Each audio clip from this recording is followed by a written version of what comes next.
Welcome in, fellow summoners. Tonight, under the watchful eyes of the Rift, we shall dive into the legendary tales of Runeterra to guide you gently into the realm of dreams. Before we disappear behind the veil of dreams, take a moment to cast your support spell, tap the like button, and join our magical community by subscribing. Also, I'm curious what time it is in your corner of Runeterra, whether you're watching from the war halls of Noxus, the forests of Ionia, or the depths of the Shadow Isles. Share your location in the comments below. Your participation will be greatly appreciated and helps our magical community grow stronger. Now, the time for incantations has passed. Dim your lights, find your most comfortable position, and prepare to be transported to the world of champions and chaos as we dive into tonight's legendary tales. Chapter 1. The Camavoran Prince. In the golden halls of ancient Camavoran, where excess flowed like wine and power corrupted like sweet poison, there lived a prince who possessed everything yet felt as hollow as the gilded chalices that adorned his table. Tonight, as we settle into the gentle embrace of story and shadow, let us explore the early life of Viego, a young man whose heart would one day break the world itself. Imagine, if you will, walking through the marble corridors of the Camavoran Palace, your footsteps echoing against walls adorned with tapestries depicting conquest and glory. The air hangs heavy with the scent of exotic incense and blooming jasmine from the palace gardens, while the soft tinkle of golden wind chimes mingles with distant laughter from countless courtiers. This was Viego's world, beautiful, decadent, and utterly devoid of meaning. Prince Viego had been born into privilege that few could even dream of. His kingdom stretched across fertile lands, where harvests never failed, where the sun seemed to shine more brightly than in neighboring realms, and where wealth accumulated like morning dew on rose petals. The young prince had never known want, never experienced the sharp bite of consequence, never felt the weight of true responsibility pressing upon his shoulders like a heavy cloak. From his earliest days, Viego had been surrounded by those who sought to please him, to anticipate his every desire before he could even voice it. Servants moved through the palace like shadows, ensuring his comfort with such efficiency that he rarely noticed their presence. Tutors praised his every utterance, regardless of its wisdom or folly. Courtiers laughed at his jokes, whether they were clever or crude, their mirth as artificial as the painted smiles adorning the palace frescoes. The prince's days blurred together in an endless cycle of indulgence. Mornings might find him sampling delicacies prepared by the kingdom's finest chefs, honey cakes drizzled with imported syrups, fruits so exotic their names were poetry on the tongue, wines aged in cellars older than most kingdoms. Afternoons brought entertainment, musicians who played melodies as sweet as birdsong, dancers whose movements seemed to defy the very laws of grace, and storytellers who wove tales of distant lands and impossible adventures.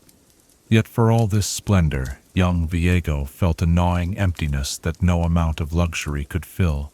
He would stand on his balcony in the evening hours, watching the sun paint the sky in shades of amber and rose, and wonder why the beauty before him felt as distant as the stars beginning to twinkle overhead.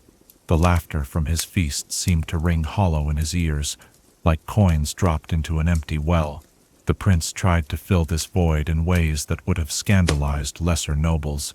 He collected rare artifacts from across the known world, ancient weapons whose steel had tasted the blood of heroes, jewels that captured moonlight in their crystalline hearts, books written in languages that had died with their civilizations.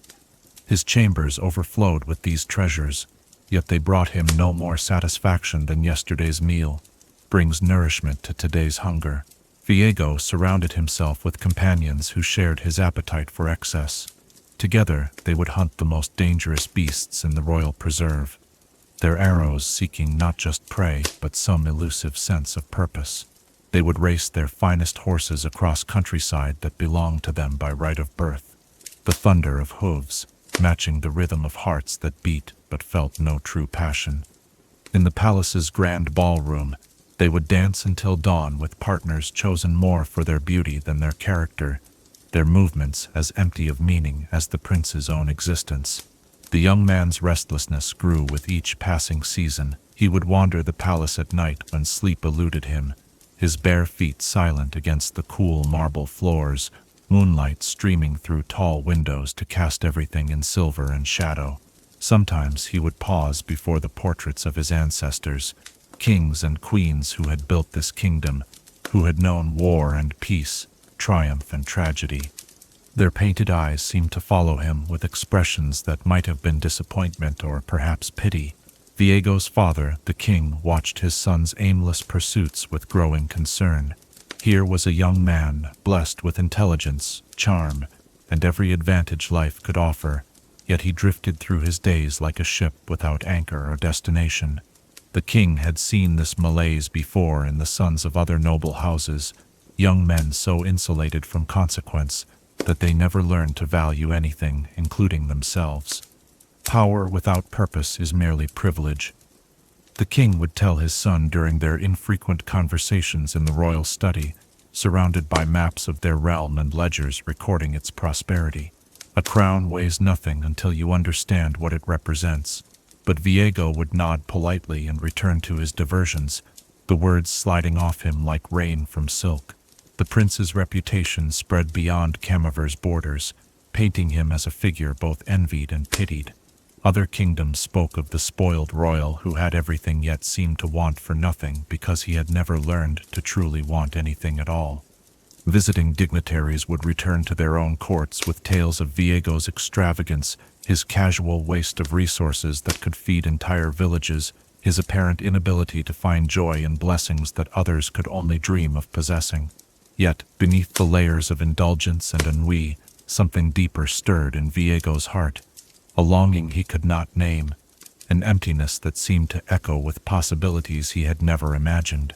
He would catch glimpses of it sometimes in quiet moments, when watching a servant tend to a dying flower with gentle care, when hearing a song whose melody spoke of love and loss, when seeing his reflection in still water and wondering who the man looking back at him truly was.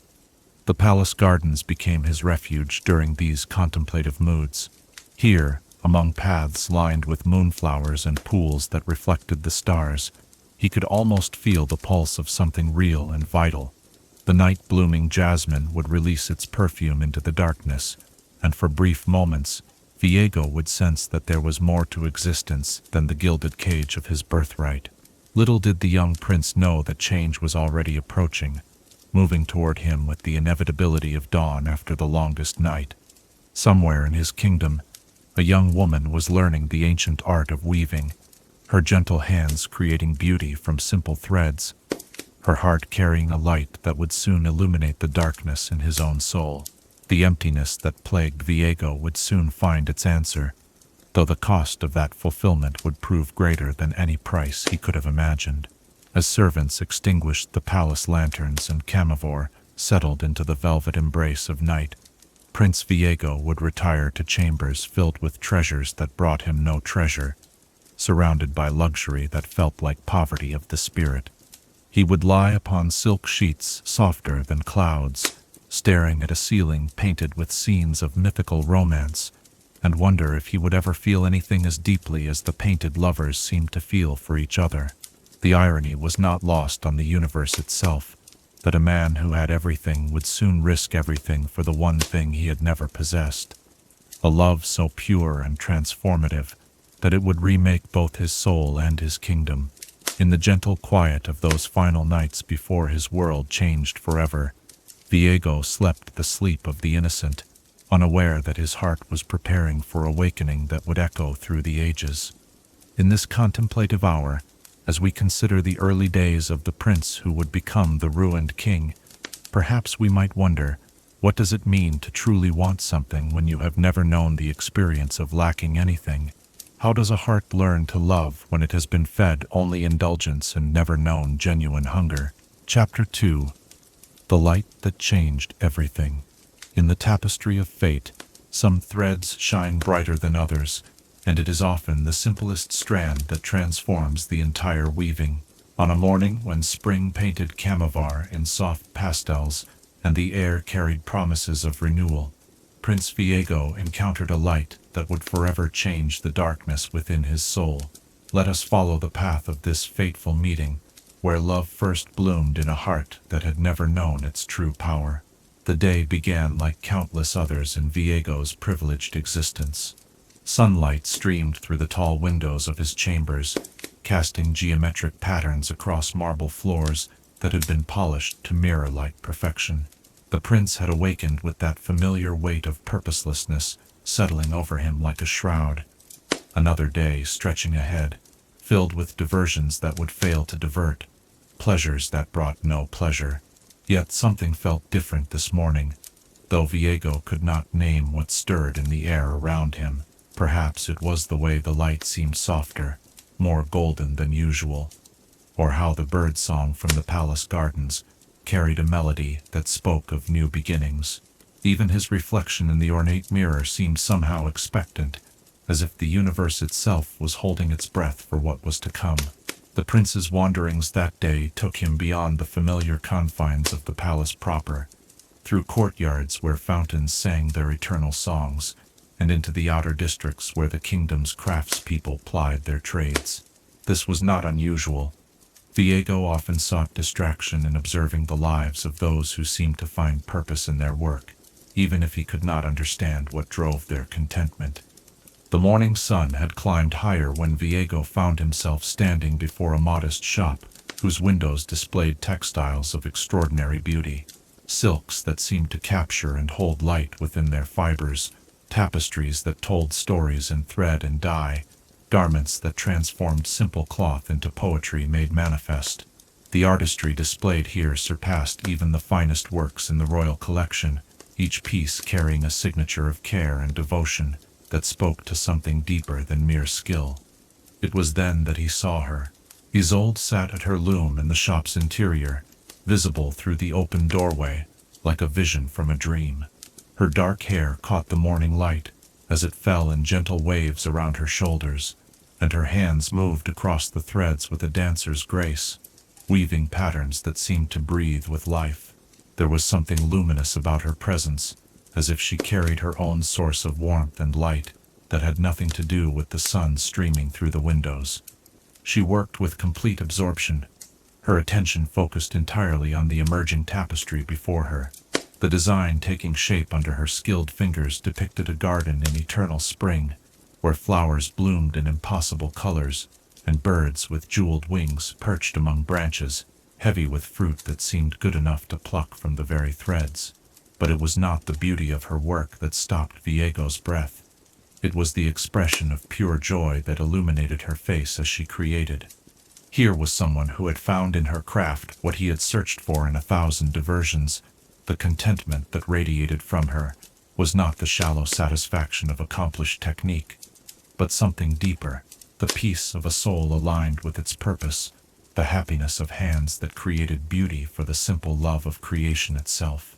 Viego found himself stepping into the shop, his feet carrying him forward without conscious decision. The space smelled of wool and silk, of dyes that carried hints of distant flowers and exotic spices. Bolts of fabric lined the walls in a rainbow of colors, and finished pieces hung like banners celebrating the marriage of artistry and function. It was a humble place by royal standards, yet it possessed a warmth and authenticity that made the prince's palace seem cold and empty by comparison. The soft chime of the door's bell caused Isolde to look up from her work, and in that moment, Viego felt the world shift around him like tectonic plates finding new alignment. Her eyes were the deep brown of rich earth after rain, warm and honest and completely without guile. When she smiled, a gentle expression of welcome touched with curiosity at seeing such finely dressed visitor in her simple shop. It was as if dawn had broken inside the prince's chest. "Good morning, my lord," she said, her voice carrying the music of genuine warmth, rather than the calculated deference he was accustomed to hearing. "How may I help you?" For perhaps the first time in his life, Prince Viego found himself at a loss for words. He, who had been trained in the arts of conversation from childhood, who could discourse on philosophy or politics with equal ease, stood speechless before this young seamstress, whose presence seemed to illuminate corners of his soul he had never known existed. "I was drawn by your work," he managed at last, his voice rougher than usual. "The tapestry in your window. I have never seen anything quite like it." Isolde's smile deepened, and she rose from her loom with fluid grace. "You have a good eye, my lord. That piece took me 3 months to complete. Every flower, every leaf. I wanted to capture not just their appearance, but their essence. The way morning dew clings to petals, how sunlight transforms the simplest blossom into something magical." As she spoke, her hands moved in small gestures that seemed to paint her words into the air between them.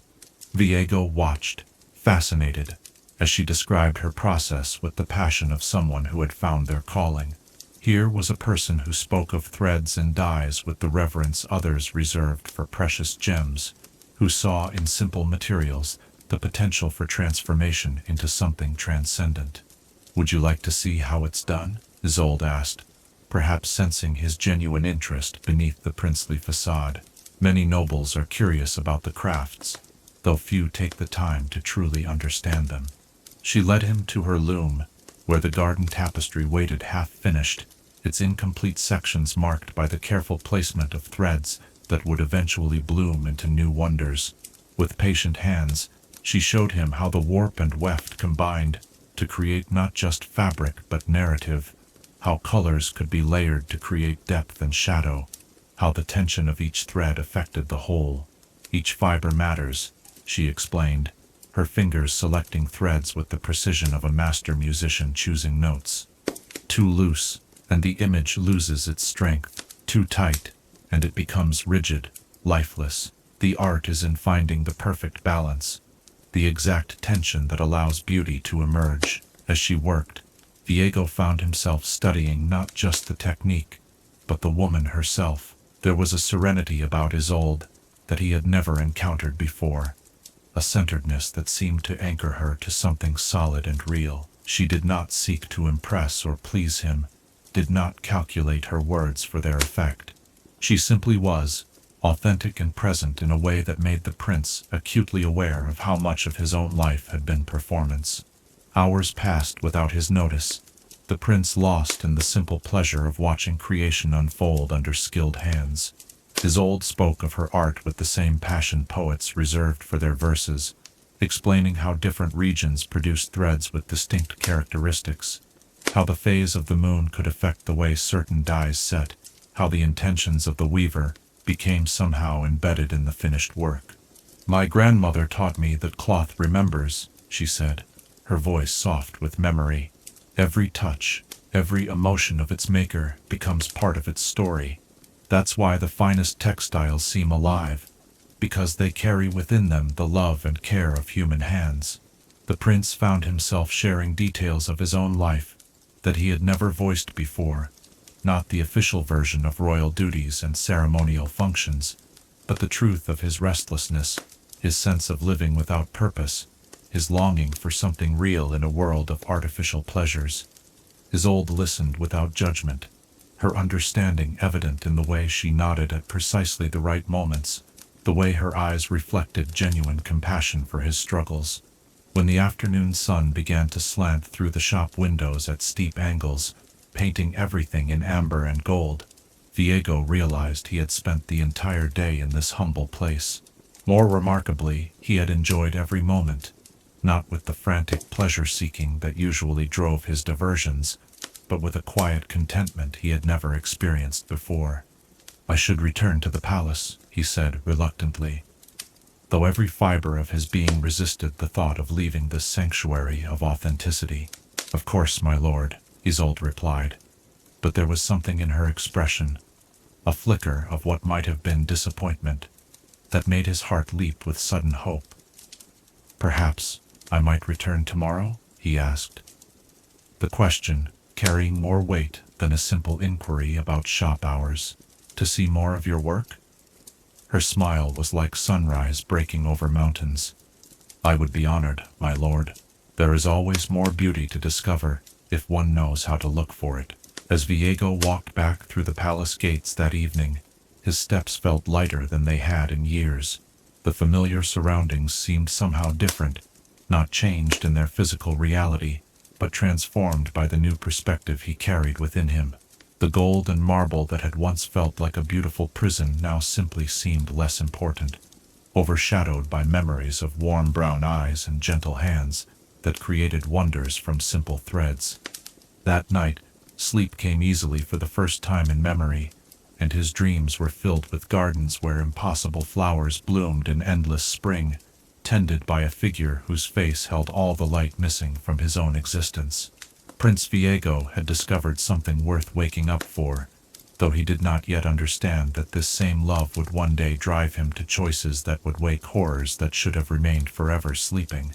In the quiet darkness before dawn, as the palace settled into its deepest rest, perhaps we might consider, how does the heart recognize its missing half when it has never known it was incomplete? What transformation begins when we first encounter someone who sees us not as we present ourselves, but as we truly are? Chapter 3.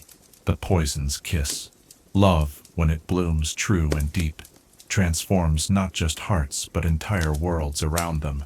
In the months that followed that first fateful meeting, Prince Viego and Isolde wove together a tapestry of devotion so beautiful that even the cynical court of Camavoran began to believe in the power of genuine affection. Yet shadows gather most quickly around the brightest lights, and paradise itself can become the target of those who cannot bear to see others possess what they themselves have lost. The courtship that blossomed between the prince and the seamstress became the wonder of the kingdom. Day after day, Viego would find reasons to visit Isolde's shop, his royal duties increasingly forgotten, as he discovered the joy of simply being in her presence. The transformation in him was remarkable. Where once he had moved through life with the listless grace of someone merely going through motions, now his steps carried purpose, his eyes held light, his very bearing spoke of a man who had finally found his true north. Isolde welcomed his visits with a warmth that grew deeper with each passing day. Their conversations flowed like rivers finding their natural course, moving from discussions of her craft to explorations of poetry, philosophy, and dreams. She would show him new techniques at her loom, while he shared stories of distant lands gleaned from traveling merchants and foreign ambassadors. In her presence, Viego discovered parts of himself he never knew existed, a capacity for wonder, for genuine laughter, for the kind of contentment that comes not from having everything, but from treasuring what truly matters. The prince began commissioning pieces from her workshop, not from any need for new tapestries or garments, but simply for the excuse to spend hours in her company. Each commission became more elaborate than the last, giving them longer periods to work together, to talk, to discover the countless small ways they complemented each other. Isolde would weave while Viego read to her from books of poetry, their voices creating a harmony that seemed to transform the very air around them. As weeks turned to months, the people of Camavoran witnessed something unprecedented, their pleasure-seeking prince becoming a man of substance. Viego began to take interest in matters of governance, asking detailed questions about trade routes and agricultural yields. He visited the kingdom's outer regions, listening to the concerns of farmers and craftspeople, with the patience of someone who finally understood that ruling meant serving.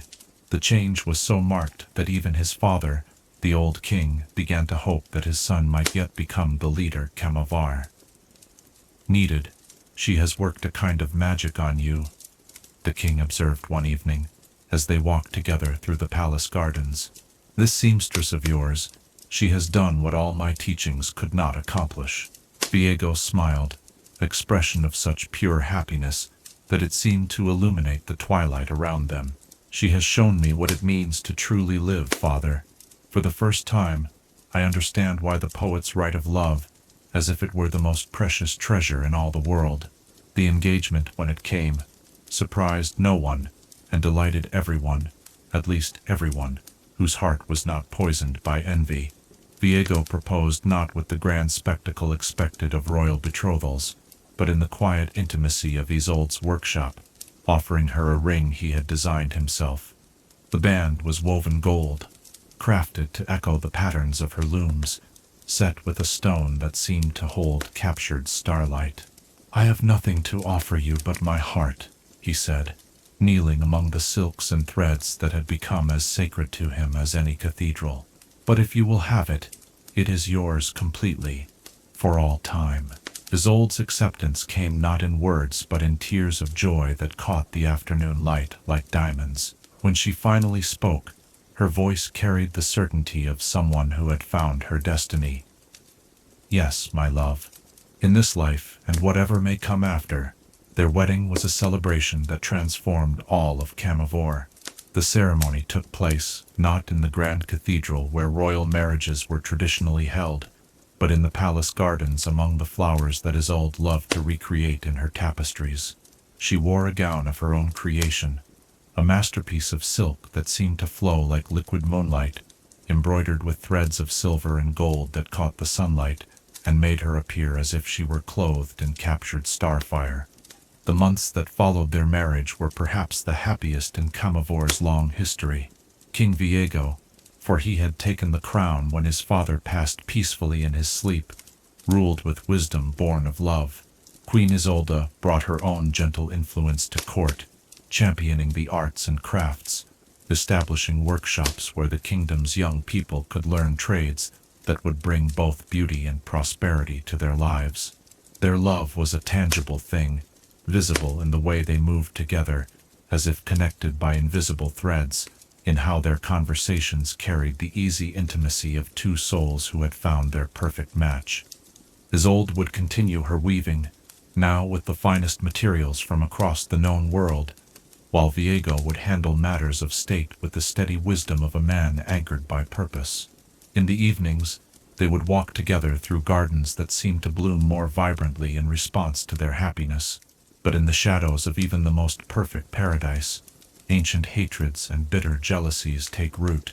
Among the noble houses of Camavoran, there were those who had never accepted the elevation of a simple seamstress to the throne. Whispers began in the darkest corners of the court, murmurs that spoke of bloodlines and propriety, of the natural order being disturbed by a king's foolish infatuation. At the center of this web of resentment stood a figure whose name has been lost to history, but whose actions echo still through time. Some say it was a spurned noble who had hoped to place their own daughter on the throne. Others whisper of a rival kingdom that saw Camavoran's newfound strength as a threat to their own ambitions.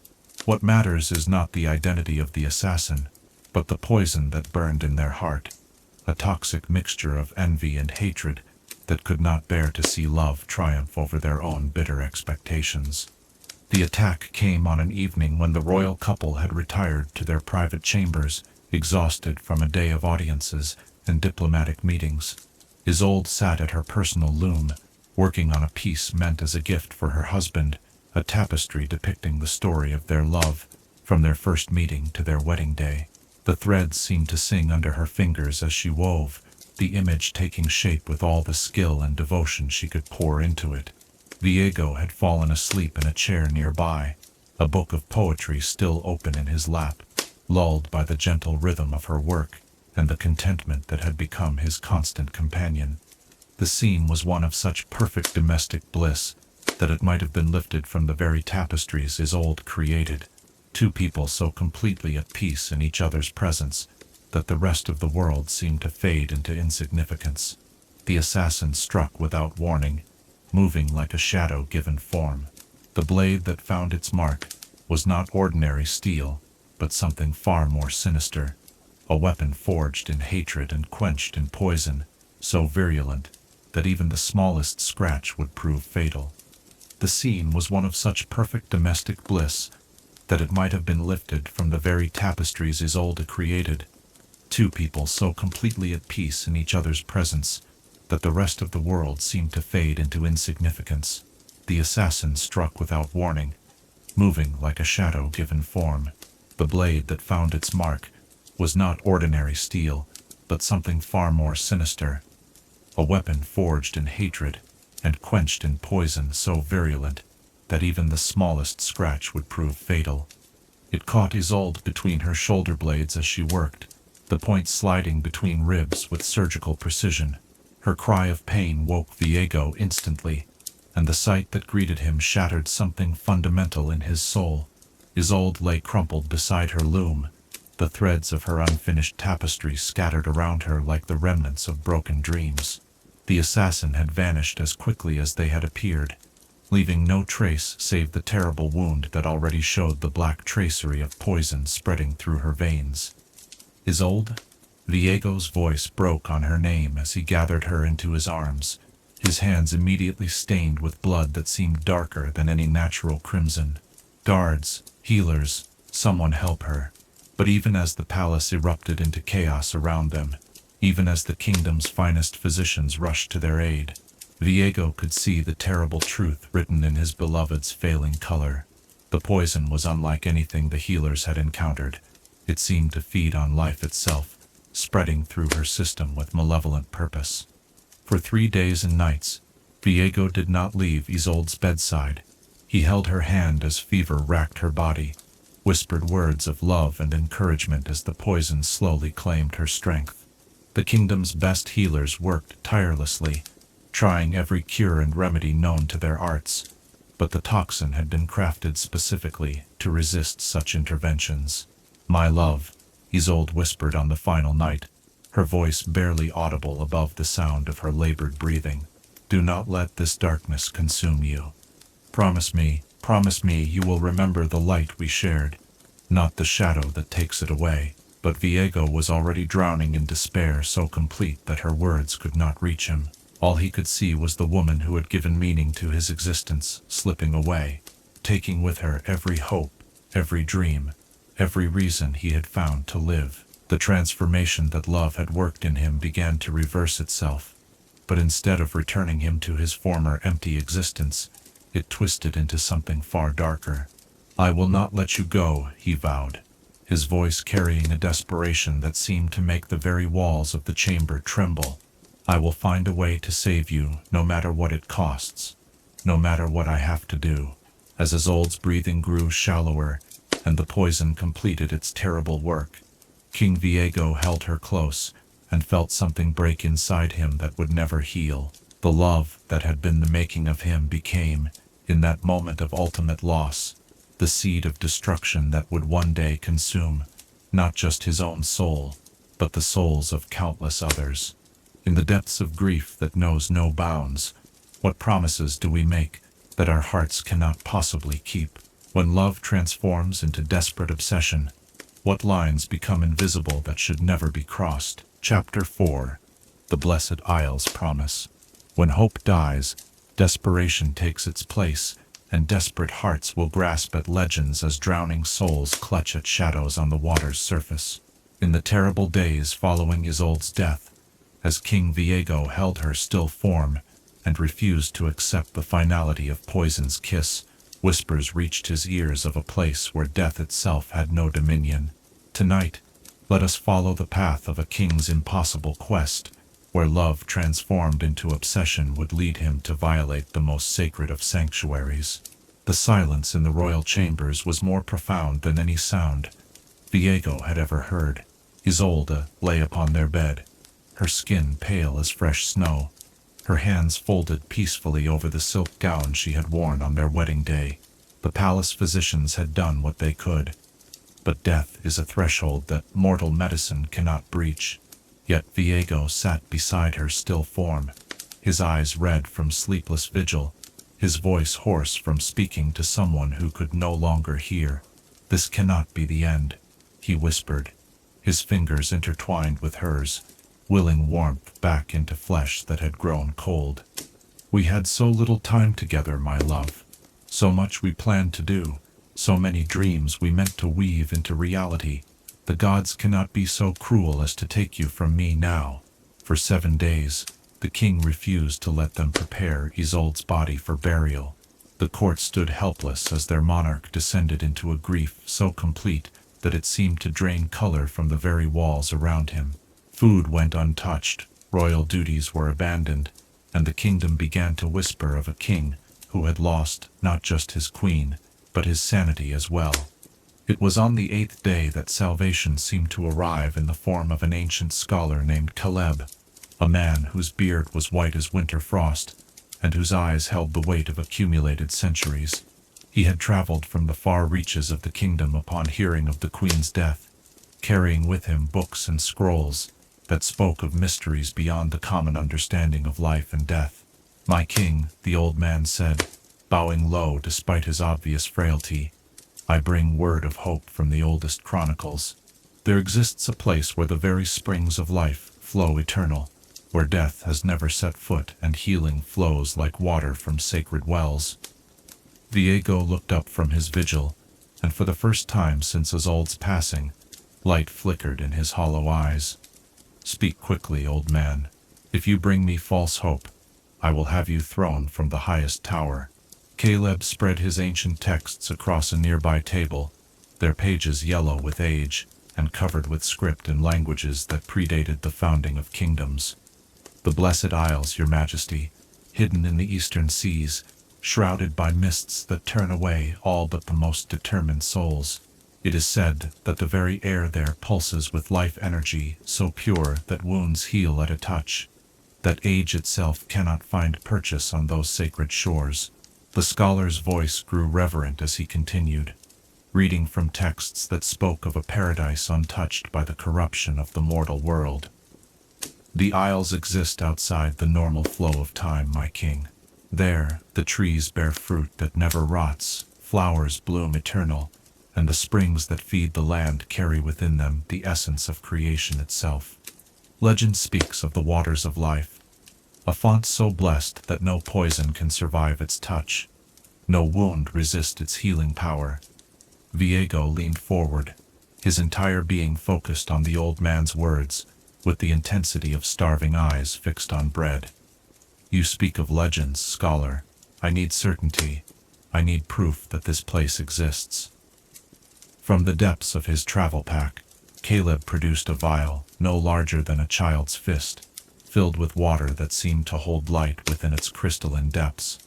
"This was given to me decades ago by a sailor who claimed to have glimpsed the Isles through a break in their protective mists. Watch, your majesty." The scholar took a knife and drew it across his palm, opening a cut that welled with bright blood. Then, with hands that trembled only slightly, he poured a single drop of the vial's contents onto the wound. Before Viego's disbelieving eyes, the cut sealed itself completely, leaving not even a scar to mark where it had been. "The waters of life," Caleb whispered. "They say that a single cup could cure any ailment, heal any wound.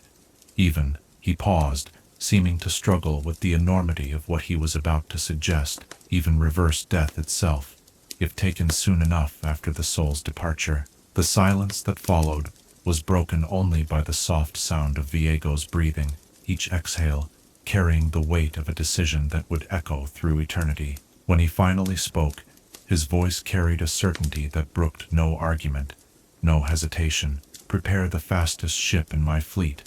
Gather supplies for a long voyage and crew it with my most loyal sailors. We sail for the Blessed Isles within the hour." "But my king," protested his chancellor, who had remained silent through the scholar's presentation. "The queen has been dead for over a week.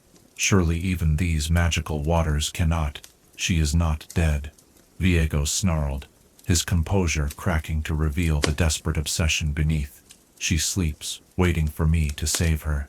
Love does not simply end because breath stops. The bond between us transcends such mortal limitations." Preparations began immediately, though they felt more like preparations for war than for a quest of healing. Isolde's body was carefully preserved in a crystal coffin filled with ice from the deepest mountain caverns, her face visible through the translucent surface like a princess from a fairy tale waiting for true love's kiss. The sight of her brought Viego both comfort and agony. She looked exactly as she had in life, as if she might open her eyes at any moment and smile at him with that warm expression he had come to treasure above all earthly riches.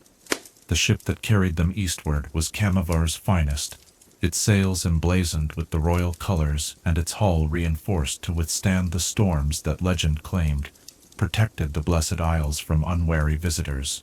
Viego stood at the prow as they departed, his eyes fixed on the horizon with the intensity of a man who had staked everything on a single throw of fortune's dice. The voyage that followed tested both ship and crew beyond their limits. They sailed through waters that turned strange colors without warning, where the compass spun wildly, and the stars seemed to shift their positions in the night sky.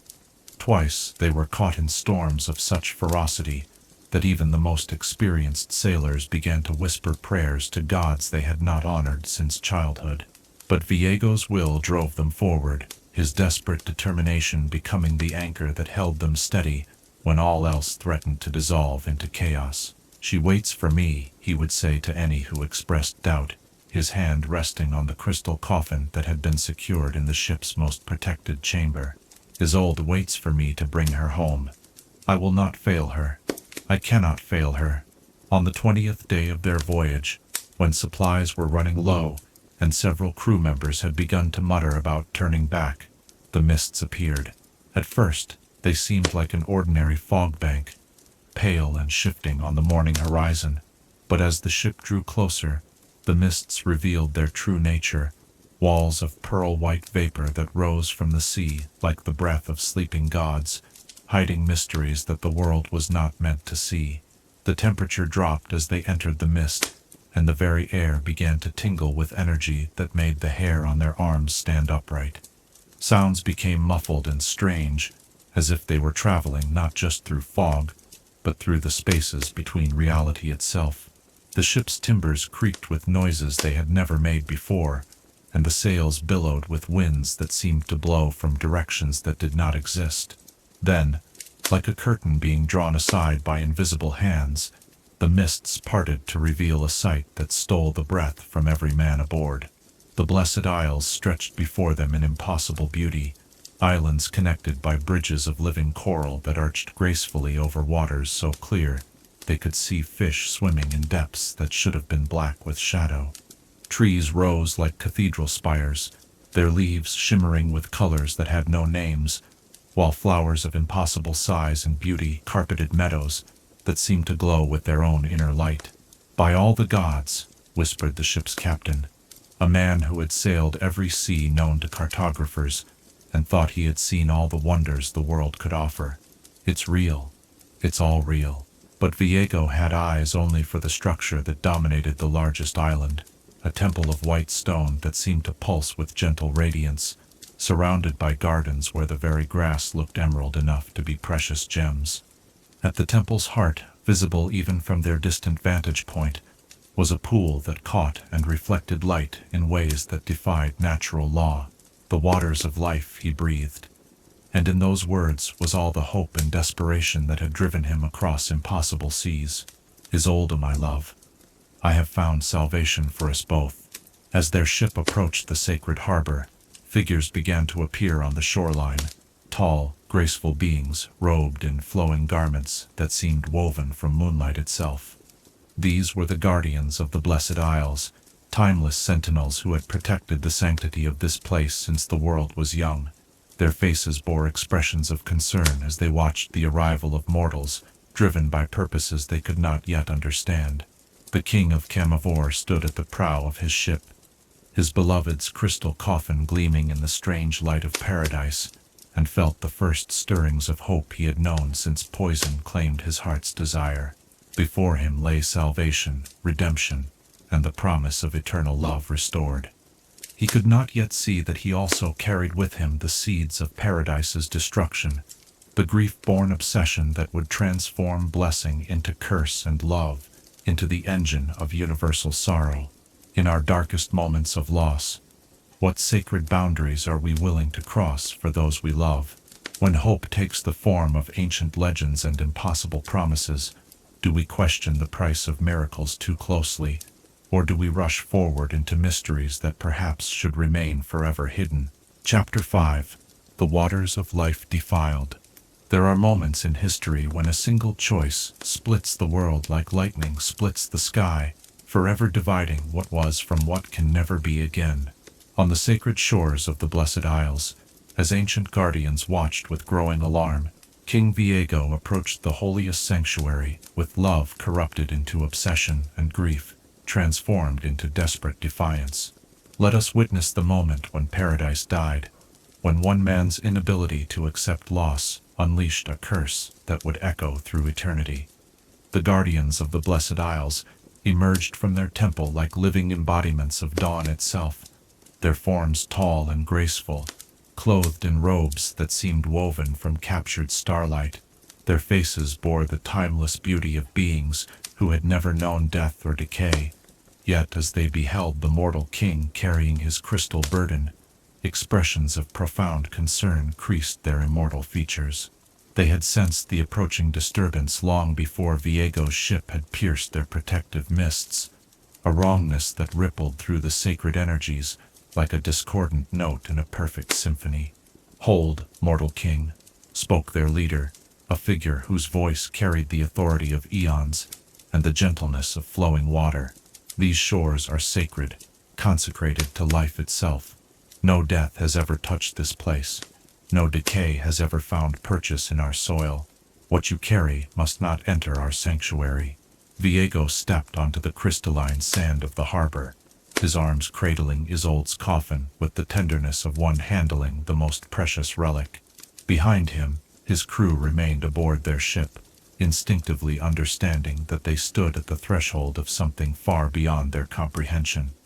The very air around the Blessed Isles hummed with power, so pure it made their mortal forms ache with its intensity. "I seek only healing," Viego replied, his voice carrying the raw desperation of a man who had traveled impossible distances on the strength of hope alone.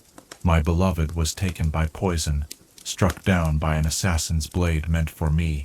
I have heard tales of your waters of life, of their power to heal any wound, cure any ailment. Surely such divine mercy extends to restoring what was unjustly taken."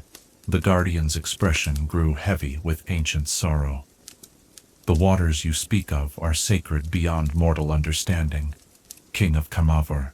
They flow with the essence of creation itself, meant to preserve and nurture life, not to undo death's natural progression. What you ask would violate the very foundations upon which these isles exist." But Viego was beyond reason, beyond the careful balance of cosmic law. The weeks of grief had carved hollow spaces in his soul that no wisdom could fill, no logic could bridge. He saw only the woman he loved lying still and pale, and before him, the promise of restoration that had driven him across impossible seas. "Natural?" Viego's voice rose, carrying with it all the anguish that had been building like pressure in a sealed vessel. There was nothing natural about the blade that took her. She was innocent, pure, beloved by all who knew her. "If your waters have the power to heal, then I demand you use them. I am a king. I have rights. You have pain," the guardian interrupted gently, stepping closer to study the crystal coffin, with eyes that held depths of compassion. "We see it, mortal king. Your love burns so brightly it blinds you to all else. But love that seeks to chain what should be free, that demands what cannot be given, this is no longer love but possession. Your queen's soul has moved beyond the realm where our waters hold dominion." The words struck Viego like physical blows, each syllable challenging the foundation of beliefs that had sustained him through his desperate journey. Around them the other guardians had formed a semicircle, their presence both protective and sorrowful. The very island seemed to hold its breath, flowers ceasing their eternal bloom, birds falling silent in trees that had never known winter. "You don't understand," Viego whispered. Then his voice cracked into a shout that echoed across the crystalline harbor. "She is everything. Without her, the sun has no warmth, music has no melody, life itself has no meaning. I cannot accept a world where she does not exist." The king began to move toward the temple, his steps carrying him across sand that sparkled like crushed diamonds, past gardens where roses bloomed in colors that had no earthly names. The guardians moved to intercept him, their forms flowing like water given shape, but they were beings of peace who had never known violence or force. When Viego pushed past them with the desperate strength of absolute determination, they could only watch in growing horror as he violated the sacred threshold. The temple's interior was a marvel beyond description. Vaulted ceilings that seemed to contain captured sky, pillars of living crystal that sang with harmonious tones as the wind passed through them. At the chamber's heart lay the sacred pool, its waters so clear, they seemed like liquid light, rippling with energies that predated the formation of the world itself. The waters of life pulsed with gentle radiance, each ripple carrying within it the essence of growth, healing, and eternal renewal. "Please," Viego called out to the guardians who had followed him, his voice breaking as he knelt beside the pool with Isolde's coffin. "I know you are good beings, compassionate souls who understand love. Look at her. Look at this perfect creature who was stolen from the world before her time. Surely your waters, which can heal any wound, can heal even this ultimate wound of death." The lead guardian shook their head with infinite sadness. "The waters heal, yes, but they heal life, King Viego. What you carry is no longer alive but preserved. A beautiful shell emptied of its soul. To immerse such stillness in our sacred spring would be to poison the very source of all healing, to corrupt waters that have flowed pure since the world's beginning." But Viego was no longer listening. The sight of the waters of life so close to his beloved had driven the last vestiges of reason from his mind. With trembling hands, he opened the crystal coffin, revealing Isolde's perfectly preserved form. She looked exactly as she had in life. Her dark hair spread around her shoulders like a shadowy halo, her lips still holding the faintest trace of their natural rose color. Only the absence of breath marked the difference between sleep and death. "Forgive me," he whispered, though whether he spoke to Isolde, to the guardians, or to the gods themselves, none could say. "I cannot exist without you.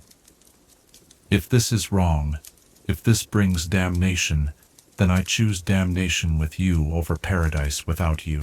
The moment Viego lifted Isolde's body and stepped into the sacred pool, the world itself screamed in anguish.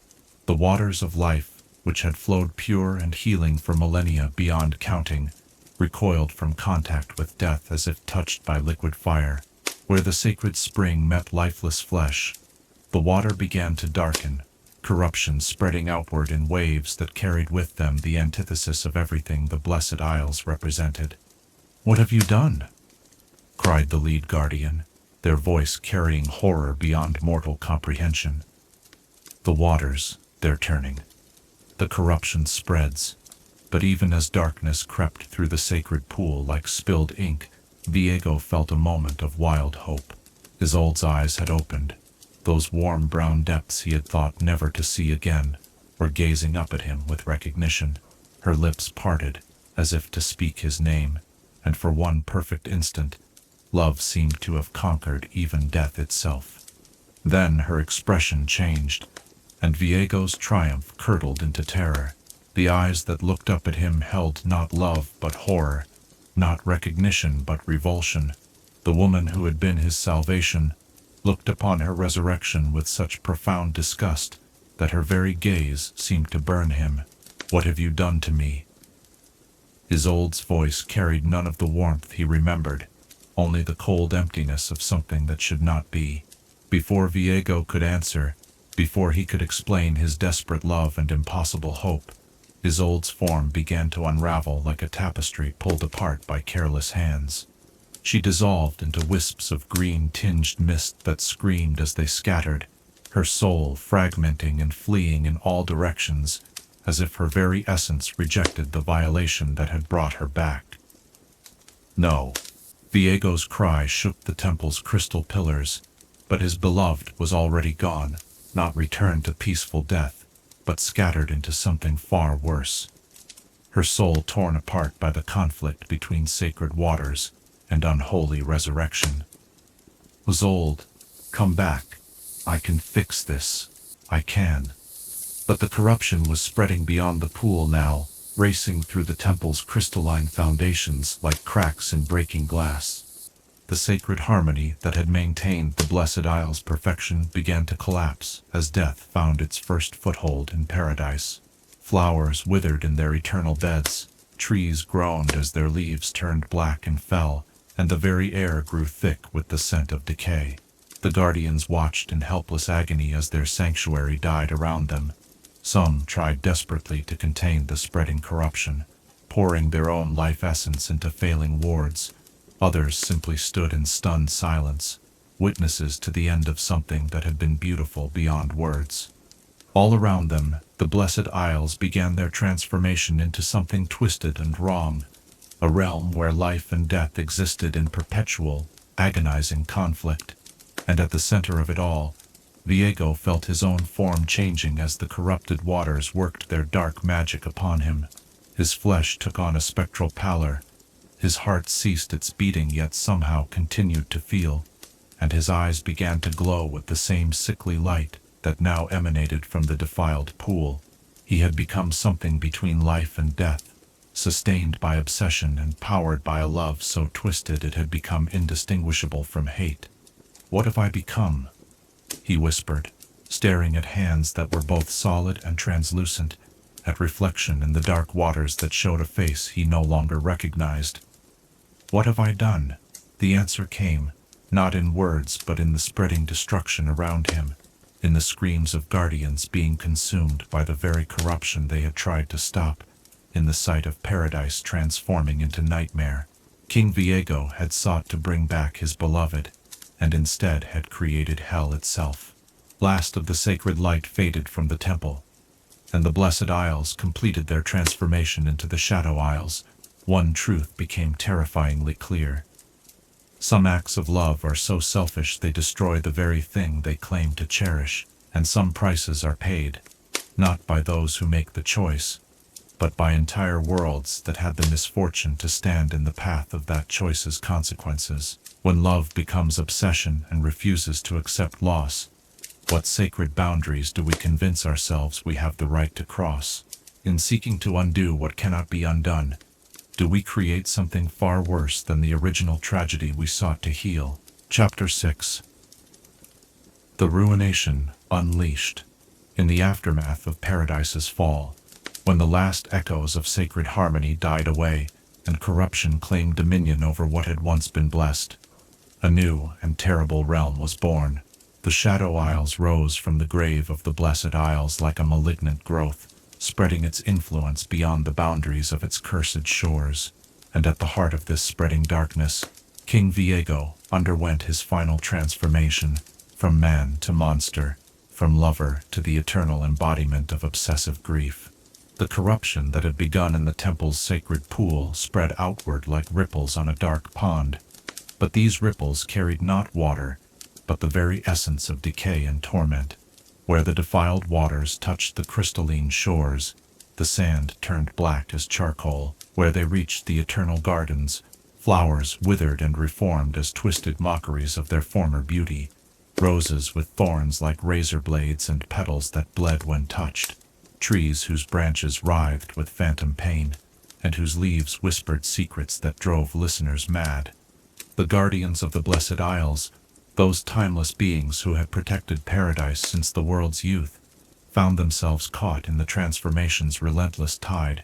Some tried to flee, their immortal forms dissolving into wisps of light that sought escape in the higher realms.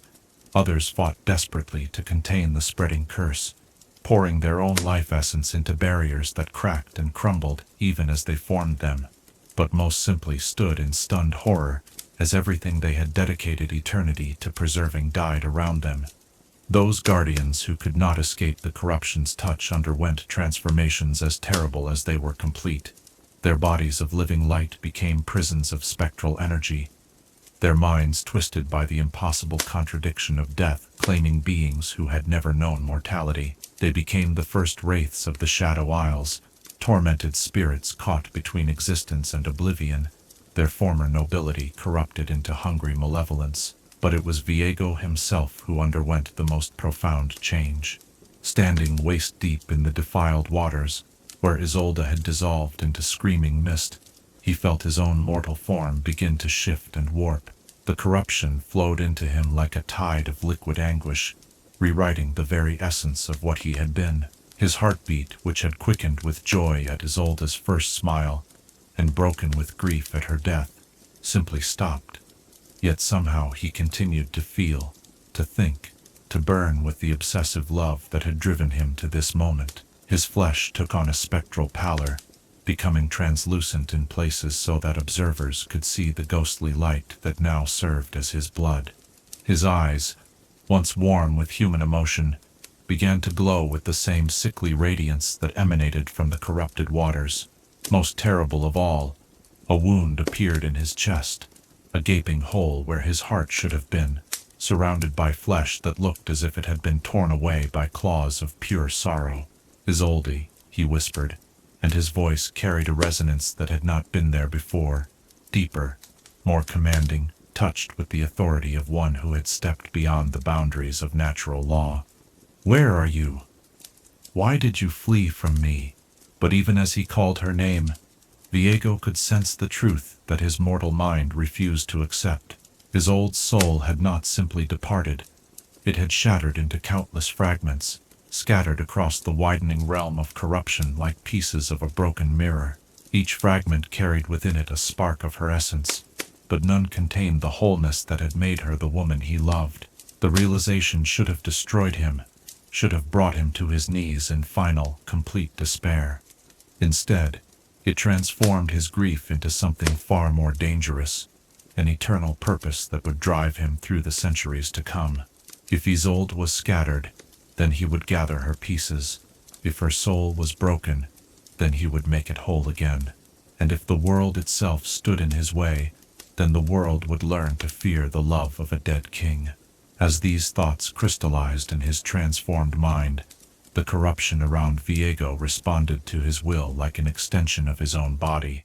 The black mist that had begun to rise from the defiled waters coalesced around him, forming shapes that reflected his deepest desires and darkest fears. Spectral knights materialized from the shadows, echoes of his former royal guard, now twisted into instruments of his undying obsession. They knelt before their transformed monarch with movements that suggested both devotion and torment. "My king," spoke one of these phantom warriors, its voice carrying the hollow echo of wind through graveyards. "What would you have us do?" Viego looked upon his new servants, beings of mist and memory, sustained by the same corruption that had claimed him, and felt the first stirrings of something that might have been satisfaction. If he could not have Isolde, then at least he would not face eternity alone.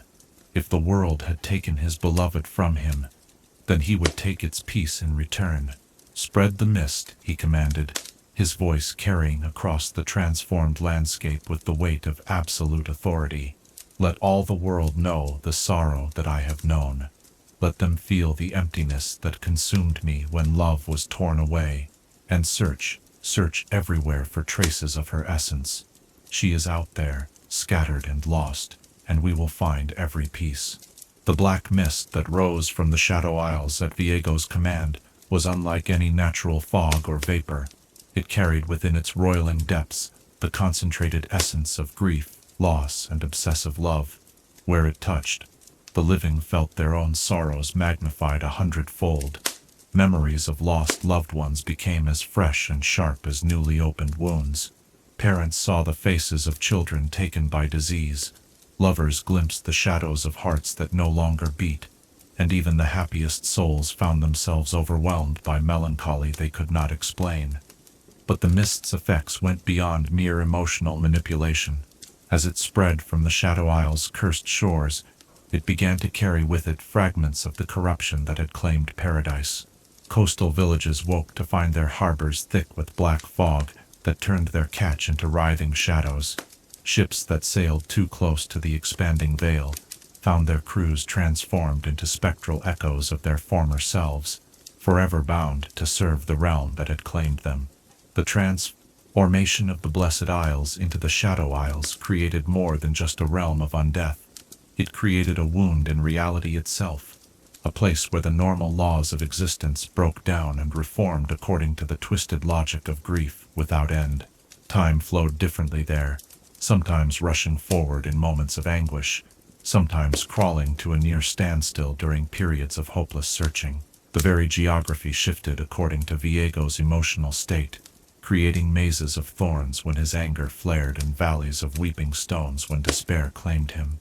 Within this realm of perpetual twilight, other figures began to emerge from the corruption, not created by Viego's will but drawn to the Shadow Isles by their own forms of obsession and loss. Hikarim, the proud cavalry commander who had served Viego in life, found his ambition twisted into eternal hunger for conquest. Thresh, once a guardian of the sacred vaults, discovered that his secret cruelties had been magnified into an insatiable appetite for suffering. Each of these transformed beings brought their own darkness to the growing realm, adding new layers of malevolence to Viego's kingdom of sorrow. Yet for all the horror that surrounded him, Viego himself remained focused on a single driving purpose. Isolde's fragments were out there, scattered across a world that had no idea of the tragedy it harbored.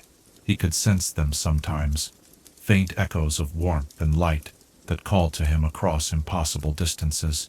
Some had attached themselves to mortals, with hearts pure enough to carry her essence. Others had taken refuge in objects that had once known her touch. All of them sang to him with voices too soft for mortal ears to hear, but clear as thunder to his transformed senses. "I will find you," he promised the empty air, his words carrying across the Shadow Isles like a vow that bound the very stones. "Piece by piece, fragment by fragment, I will make you whole again. And when I do, when you understand the depth of my love and the price I paid to bring you back, then we will be together forever. Death itself could not part us. Nothing in this world, or any other, ever will."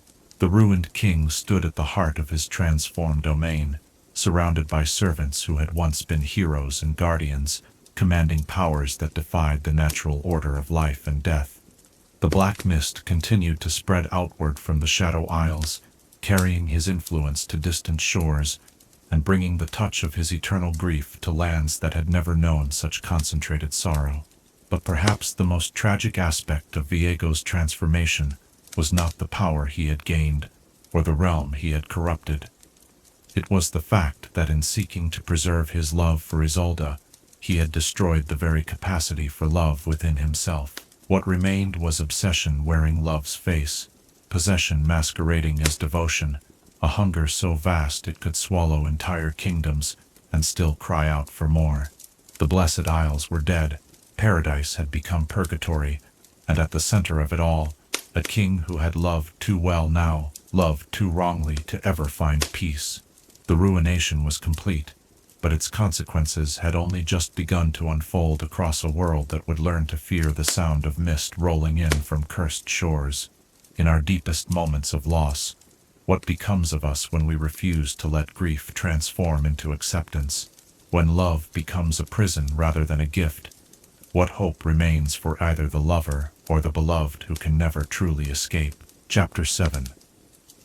The Eternal Hunt. Time flows differently for the dead than for the living, and for one who exists in the space between both states, centuries can pass like moments, or moments stretch into eternities of searching. From his throne of twisted stone within the Shadow Isles, King Viego began a quest that would span generations, a relentless hunt for the scattered fragments of his beloved's soul. Tonight, let us follow the dark path of this eternal pursuit, where love corrupted into obsession would leave scars across the face of the world itself. In the years immediately following the Ruination, Viego's awareness of his transformed state was limited, his consciousness fractured much like Isolde's scattered soul. He would spend months in a stupor, standing motionless in the corrupted gardens of his realm, while the black mist swirled around him like a living extension of his grief. During these periods, his spectral servants would maintain their endless vigil, spreading the mist to distant shores and returning with whispered reports of the world beyond their cursed domain. But gradually, as decades turned to centuries, Viego's awareness began to sharpen and focus. The random surges of anguish that had initially driven him gave way to something more systematic, a methodical approach to the impossible task of gathering what had been scattered to the winds. He learned to sense the fragments of Isolde's essence like a predator, following a scent trail, each piece calling to him across vast distances with a resonance that grew stronger as his own connection to death deepened. The first fragment he discovered had attached itself to a young seamstress in a coastal village, a girl whose gentle nature and skill with needle and thread had created a natural affinity for Isolde's scattered essence. Viego found her through the black mist, which had crept into the village harbor during a particularly dark winter night. As the spectral fog surrounded her humble workshop, the girl began to weave patterns she had never learned, her hands moving as if guided by memories not her own. When Viego manifested before her, a figure of terrible majesty wreathed in shadows and sorrow, the girl looked up with eyes that momentarily held depths of warmth and recognition that stopped his undead heart.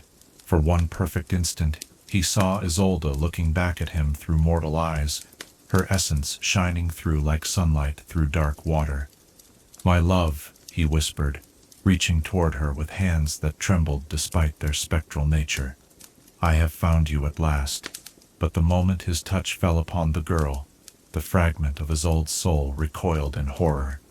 The essence that had brought such beauty to the seamstress's work fled like a startled bird, leaving behind only a confused mortal who had no memory of the divine inspiration that had briefly inhabited her. The girl collapsed, her mind shattered by contact with forces too vast for human comprehension, while Viego stood over her form and felt the fragments slip away once more. This pattern would repeat itself countless times across the centuries. Viego would sense a fragment's presence, sometimes in a healer whose touch carried unusual warmth, sometimes in an artist whose work captured impossible beauty, sometimes in a mother whose love for her children seemed to transcend mortal bounds. Each time, he would manifest through the black mist, drawn by the irresistible pull of his beloved's essence, and each time, the fragment would flee upon contact with his corrupted form, often leaving its mortal host broken or dead in its wake. The ruined king began to understand that his very presence, touched as it was by the corruption of the Shadow Isles, was anathema to the pure essence of what Isolde had been. Yet this realization only drove him to greater desperation. If he could not reclaim the fragments through direct contact, then he would find other means. He began to experiment with the spirits and wraiths under his command, sending them forth to locate and capture the fragments before they could flee. Thresh, the chain warden whose cruelty had been magnified by his transformation, proved particularly adept at this task. His lantern, once a tool for guiding lost souls to safety, had become a prison capable of containing even the most elusive essence. Under Viego's direction, Thresh would hunt down the fragments and trap them within his cursed light, bringing them back to the Shadow Isles like trophies of a cosmic hunt. But even captured, the fragments resisted combination. They would writhe within Thresh's lantern like living things, their individual essences refusing to merge back into the whole that Isolde had once been. Each piece retained its own memories of purity and love, and those memories recoiled from the darkness that now defined their would-be reunion. Viego would spend decades studying each fragment, trying to understand how to coax them back together, only to watch them dissolve or flee whenever he drew too close. The hunt consumed not just Viego, but his entire realm. The Shadow Isles became a staging ground for expeditions that ranged across the known world, carried by the black mist to shores that had never known such concentrated sorrow. Spectral ships crewed by the undead would appear in harbors during the darkest nights, their passengers disembarking to search for traces of essence that might be hiding among the living. These visitations became known as the harrowing periods, when the black mist would roll in from the sea like a tide of despair, bringing with it spirits and wraiths that sought not gold or conquest, but something far more precious and elusive. Coastal communities learned to fear the sight of unnatural fog on the horizon, for it meant that the dead had come calling, and the living would be lucky to escape with their souls intact. Yet not all of Viego's hunts ended in failure. Over the centuries, he did manage to gather several fragments, each one a small victory that fed his obsession and drove him to ever greater efforts. These captured essences were housed in specially prepared chambers within his fortress, each one surrounded by wards and barriers designed to prevent their escape. Viego would visit them regularly, speaking to the imprisoned light as if it were his beloved herself, sharing the details of his search and the depth of his undying devotion. "Soon, my love," he would whisper to the caged radiance that pulsed like a captured star. "Soon I will have gathered all the pieces, and you will understand why I had to do this. You will see that death cannot part us, that love such as ours transcends every boundary the world might place between us." But the fragments never answered his words with anything but silent anguish, their light dimming at his approach, as if his very presence caused them pain. This response only served to convince Viego that his beloved was somehow being held against her will, prevented by cosmic forces from accepting the reunion he offered. The possibility that Isolde's essence might be rejecting him by choice was a truth too terrible for his transformed mind to acknowledge. As centuries passed, Viego's methods became increasingly sophisticated and cruel. He learned to identify the types of mortals most likely to harbor Isolde's fragments, those with pure hearts, artistic gifts, or unusual capacity for love and compassion. He began to cultivate such individuals, sending his servants to guide their development and enhance their natural affinities. Entire bloodlines would be subtly influenced across generations, bred and shaped to become perfect vessels for the fragments he sought. The ruined king also discovered that traumatic events could sometimes jar fragments loose from their hosts, making them easier to capture.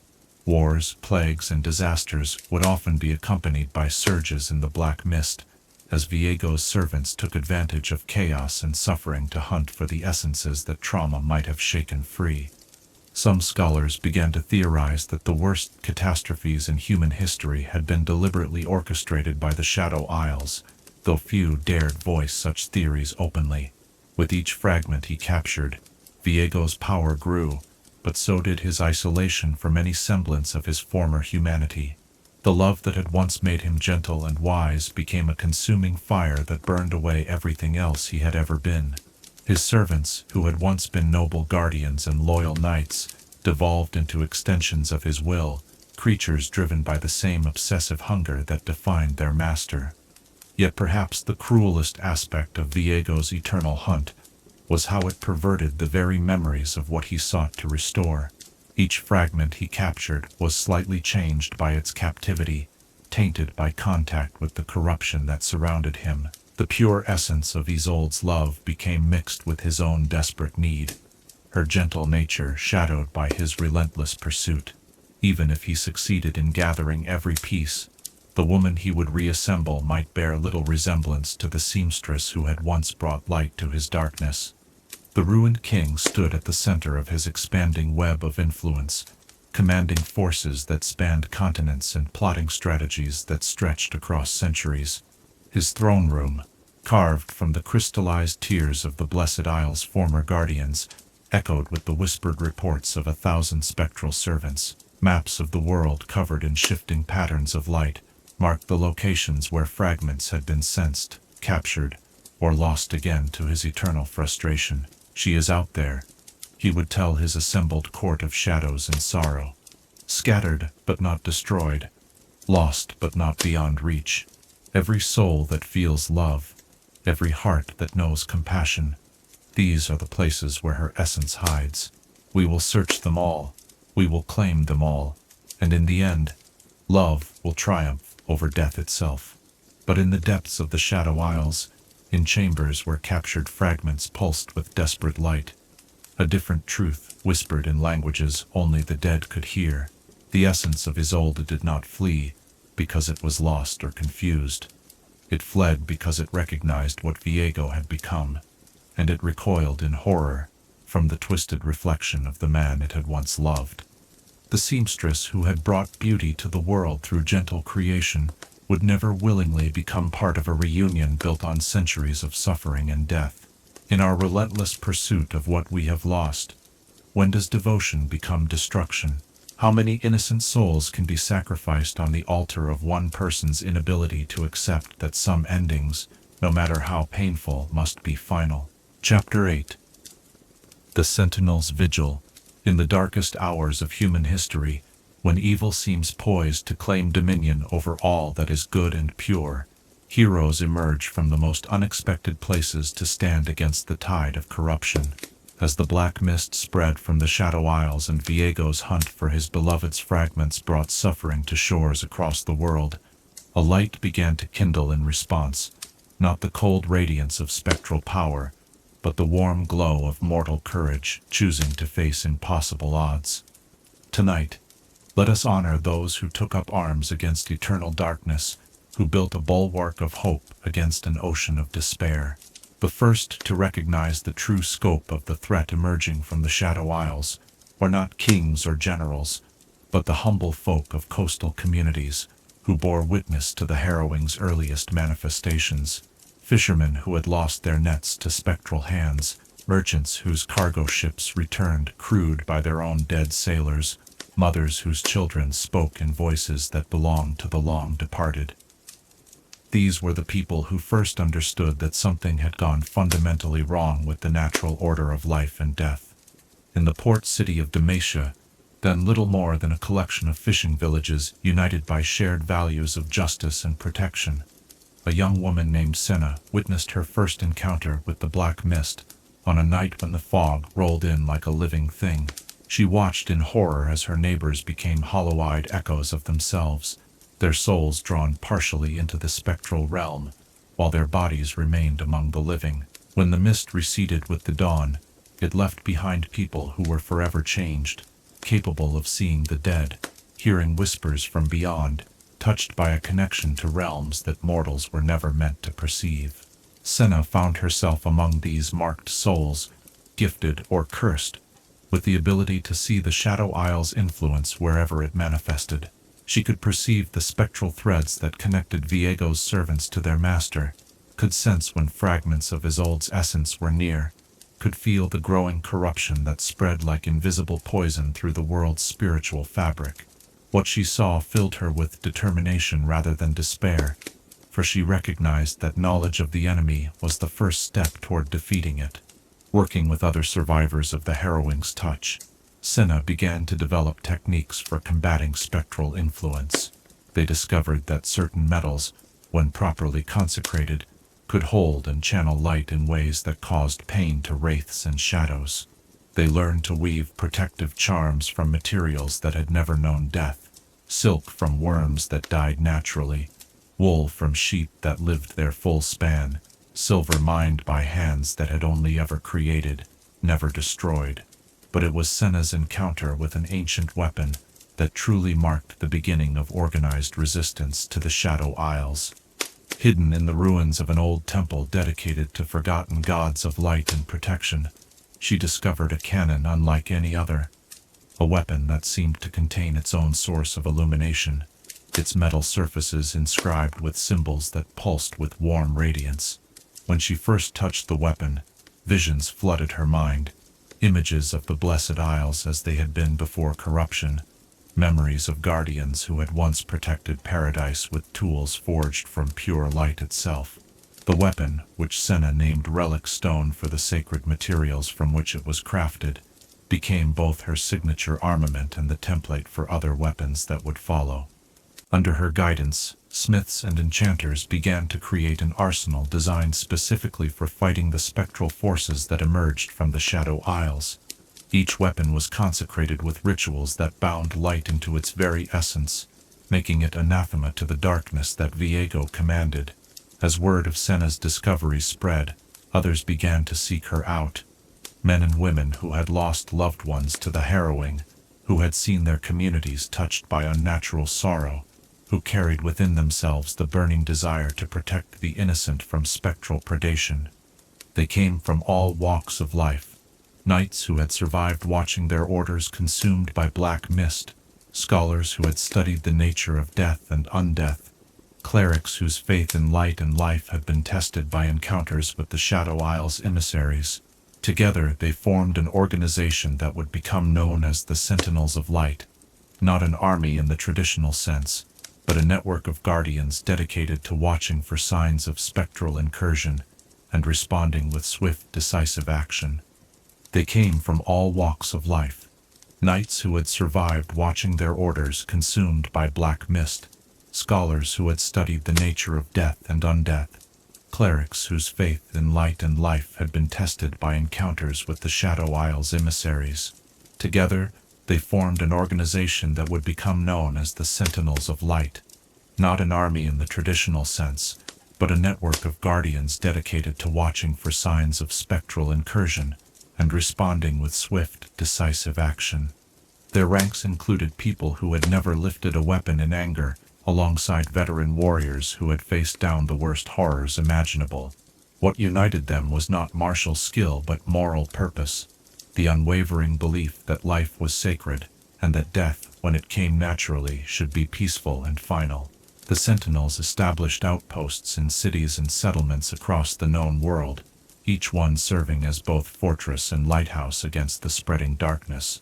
These strongholds were rebuilt according to principles that Senna and her companions had discovered through painful experience, constructed with materials that resonated with life energy, oriented to catch and focus natural light, defended by wards that drew their power from the love and sacrifice of those who maintained them. Training to become a sentinel was arduous and often heartbreaking. Candidates had to learn not just how to fight the undead, but how to maintain their humanity while facing horrors that could drive observers mad with despair. They studied the nature of spectral entities, learning to distinguish between souls that had been corrupted by the Shadow Isles and those that were simply lost or confused. Perhaps most importantly, they learned to resist the seductive whispers of the Black Mist, which would often attempt to turn protectors into servants by exploiting their own griefs and losses. The dead do not hate the living, Senna would tell new recruits during their training, but those who command the dead have forgotten what it means to truly live. We fight not out of hatred for our enemies, but out of love for those we protect. Remember that distinction, for it is what separates us from the very corruption we oppose. The Sentinel's greatest test came during what would later be known as the Great Harrowing, when Viego himself emerged from the Shadow Isles to lead a massive assault on the coastal regions of multiple continents simultaneously. For 3 days and nights, the Black Mist covered nearly a quarter of the world's landmass, turning day into twilight and bringing with it legions of spectral warriors unlike any seen before. It was during this crisis that Senna first encountered Lucian, a young sentinel from a distant outpost who had lost his entire family to a previous harrowing. His weapon, twin relic pistols that fired bullets of concentrated light, complemented her own abilities perfectly, and together they carved through the spectral armies with a synchronization that seemed almost supernatural. Their partnership became legendary among the Sentinels, proof that even in the darkest times, souls could find each other and create something stronger than either could achieve alone. The Great Harrowing was ultimately repelled, but not without tremendous cost. Entire Sentinel outposts were lost, their defenders overwhelmed by sheer numbers of spectral enemies. Senna herself was captured during the battle's climax, pulled into Thresh's lantern when she attempted to rescue a group of civilians who had become separated from the main evacuation.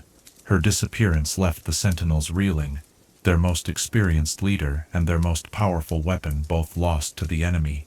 But even in defeat, Senna's influence continued to shape the fight against the Shadow Isles. Lucian took up her mission with a dedication that bordered on obsession, turning his grief into a weapon almost as powerful as the relic pistols he carried. Other Sentinels spread across the world, establishing new outposts and training new recruits, ensuring that knowledge of how to fight spectral corruption would survive even if individual heroes fell. The organization evolved and adapted over the centuries, sometimes operating openly as a recognized force for good, sometimes working in secret when political situations made their mission difficult. They developed new weapons and techniques, formed alliances with other groups that shared their goals, and maintained careful records of every encounter with the Shadow Isles' influence. Most importantly, they never forgot that their true enemy was not death itself, but the perversion of death into a tool of endless suffering.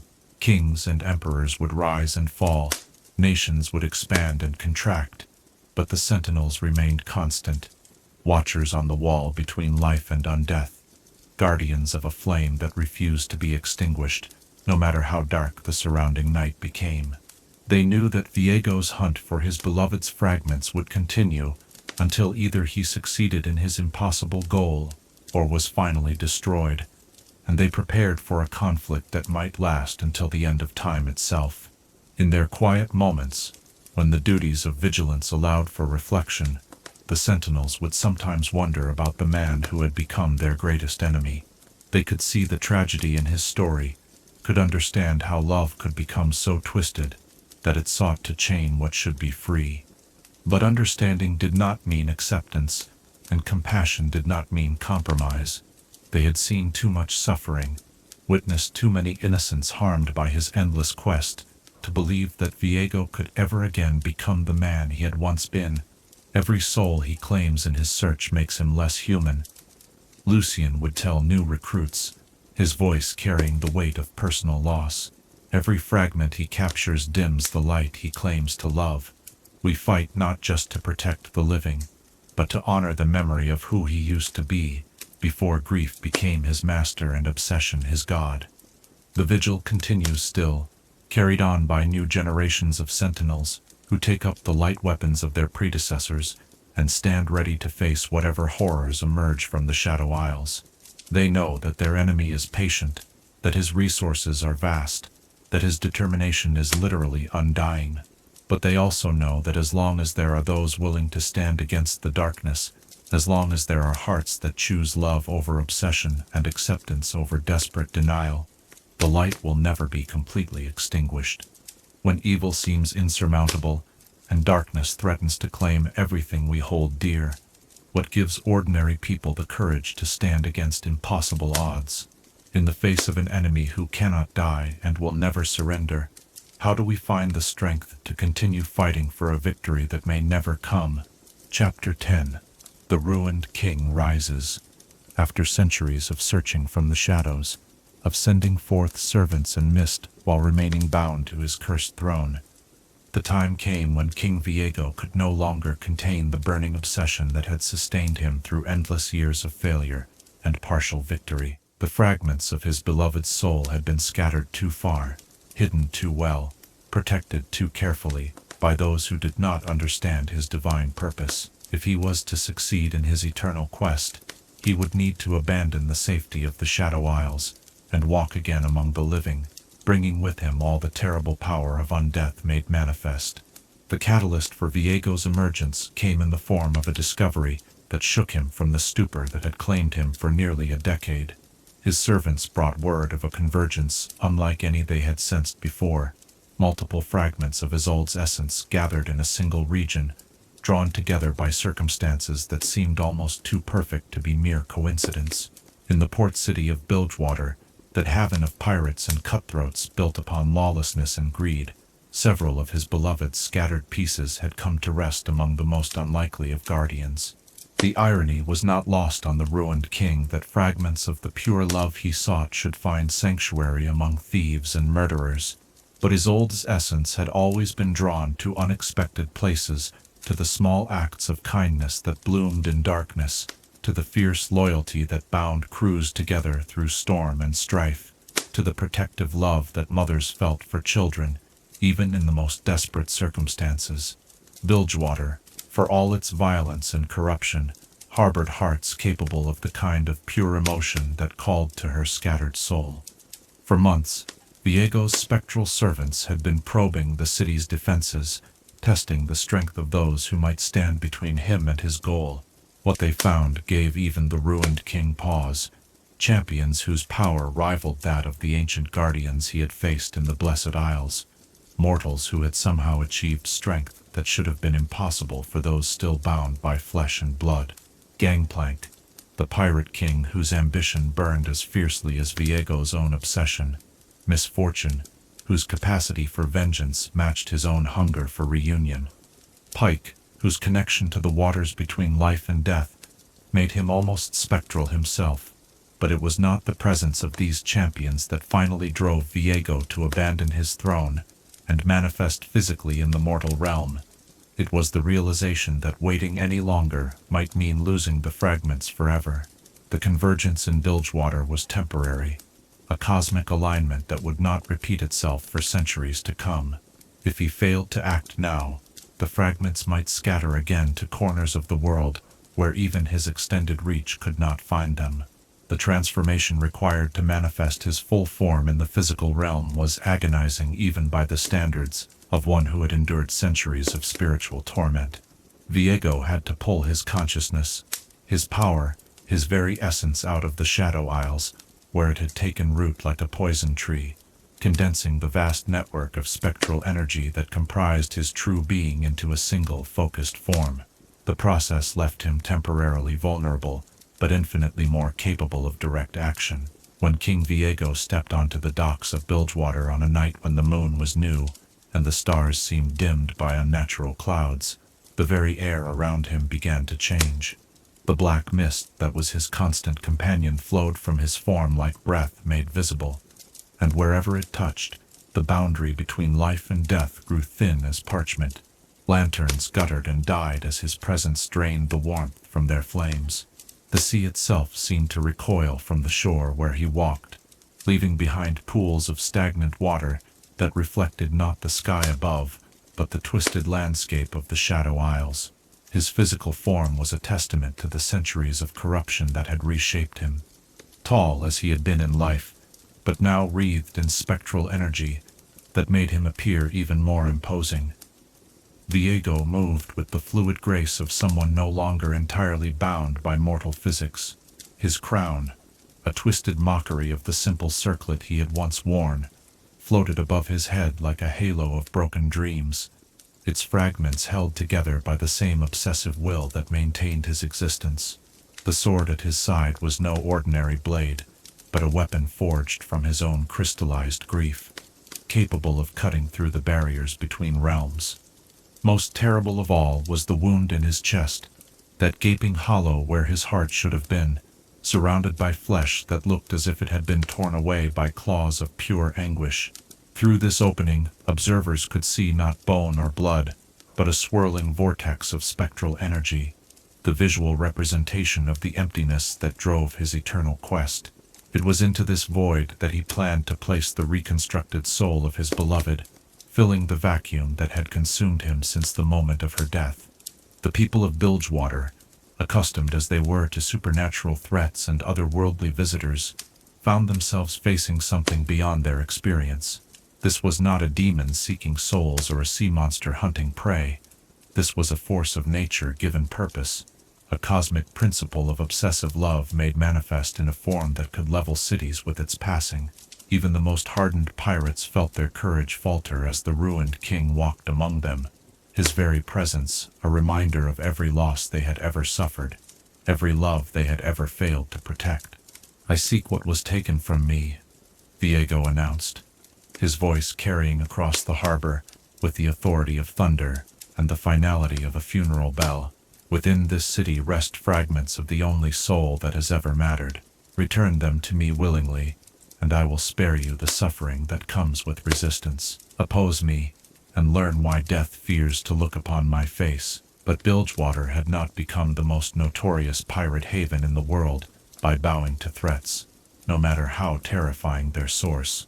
Gangplank, recently restored to power after his apparent death, stood at the head of a gathering fleet with cannons trained on the spectral figure who dared make demands on his territory.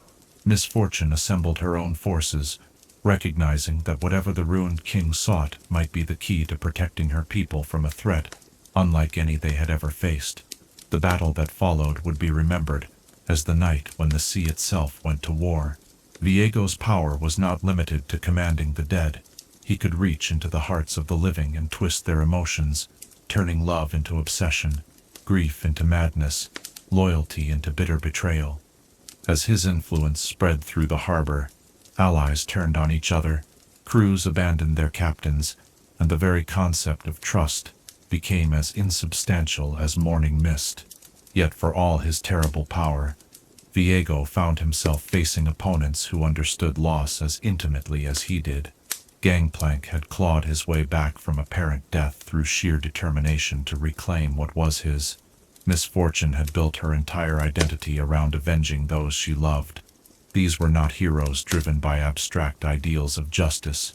They were people who had stared into the abyss of despair and chosen to climb out through their own strength. The confrontation reached its climax when Viego finally sensed the exact location of the fragments he sought. They were not housed in any treasure vault or guarded by any champion. They had taken refuge in the hearts of ordinary people, sailors and barmaids and dockworkers, whose capacity for love and sacrifice had made them worthy vessels for his old scattered essence. To claim these fragments, he would have to destroy the very innocence whose pure hearts had called to his beloved soul.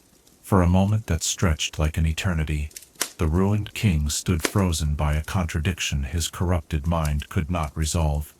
The love he sought to restore was protected by the same kind of love that had made it precious in the first place. To reclaim Isolde, he would have to destroy everything she had stood for. To make her whole, he would have to shatter the very values that had made her worthy of his devotion. It was in this moment of hesitation that the champions of Bilgewater struck back with everything they possessed.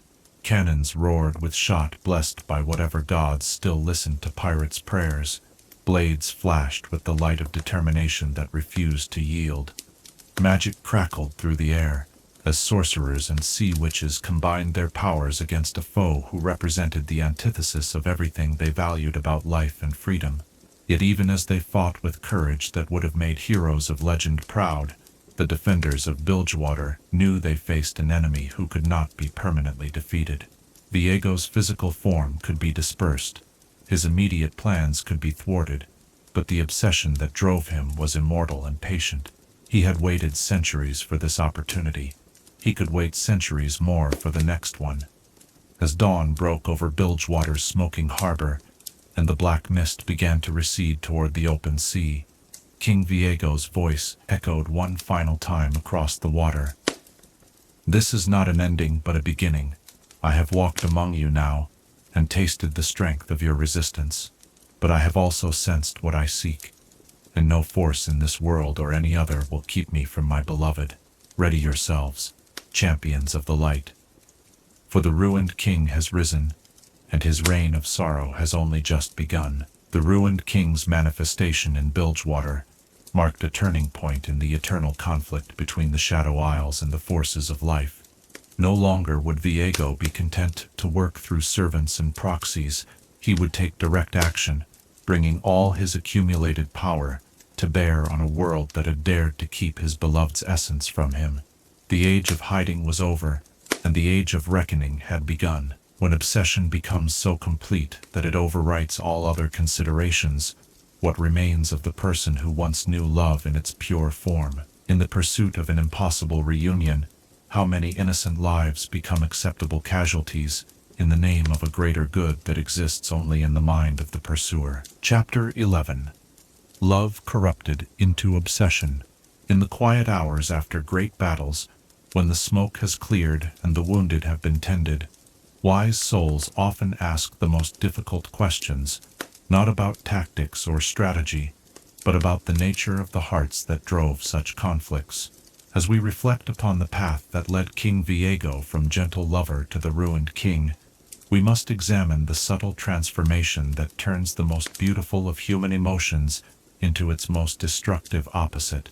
Tonight, let us explore how love, when twisted by grief and warped by desperation, becomes the very force that destroys what it claims to cherish. To understand the tragedy of Viego's corruption, we must first remember what his love had been in its pure form. When he first encountered Isolde in her humble workshop, surrounded by the tools of her craft and the fruits of her creative spirit, his affection was marked by wonder and genuine appreciation. He did not seek to possess her talent or control her gifts. Instead, he found joy in witnessing her work, in understanding the passion that drove her to transform simple threads into tapestries of impossible beauty. In those early days of their courtship, Viego's love had been expansive rather than constraining. He delighted in Isolde's independence, in the way she could become so absorbed in her weaving that the rest of the world seemed to fade away.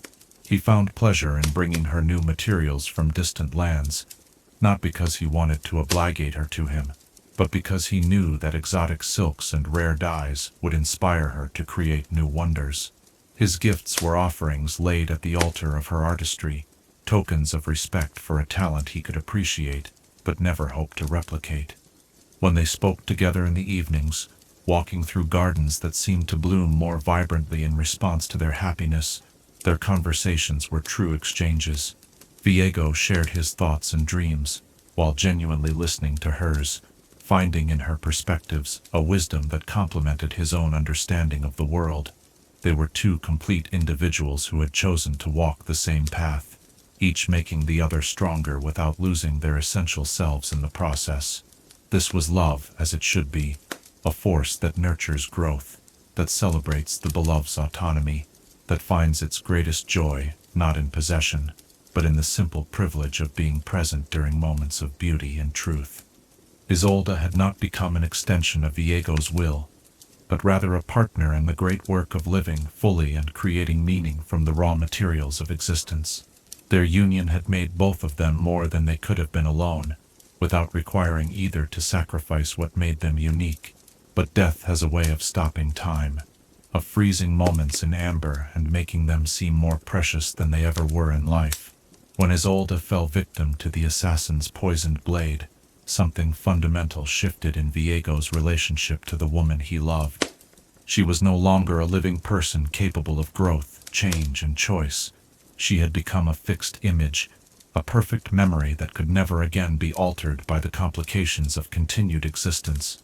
In the immediate aftermath of her death, as Viego sat vigil beside her still form, and refused to accept the finality of what had occurred, his love began to calcify into something harder and more brittle. The woman who lay before him was indeed perfect, perfectly preserved, perfectly beautiful, perfectly unable to contradict the idealized version of her that his grief-stricken mind began to construct.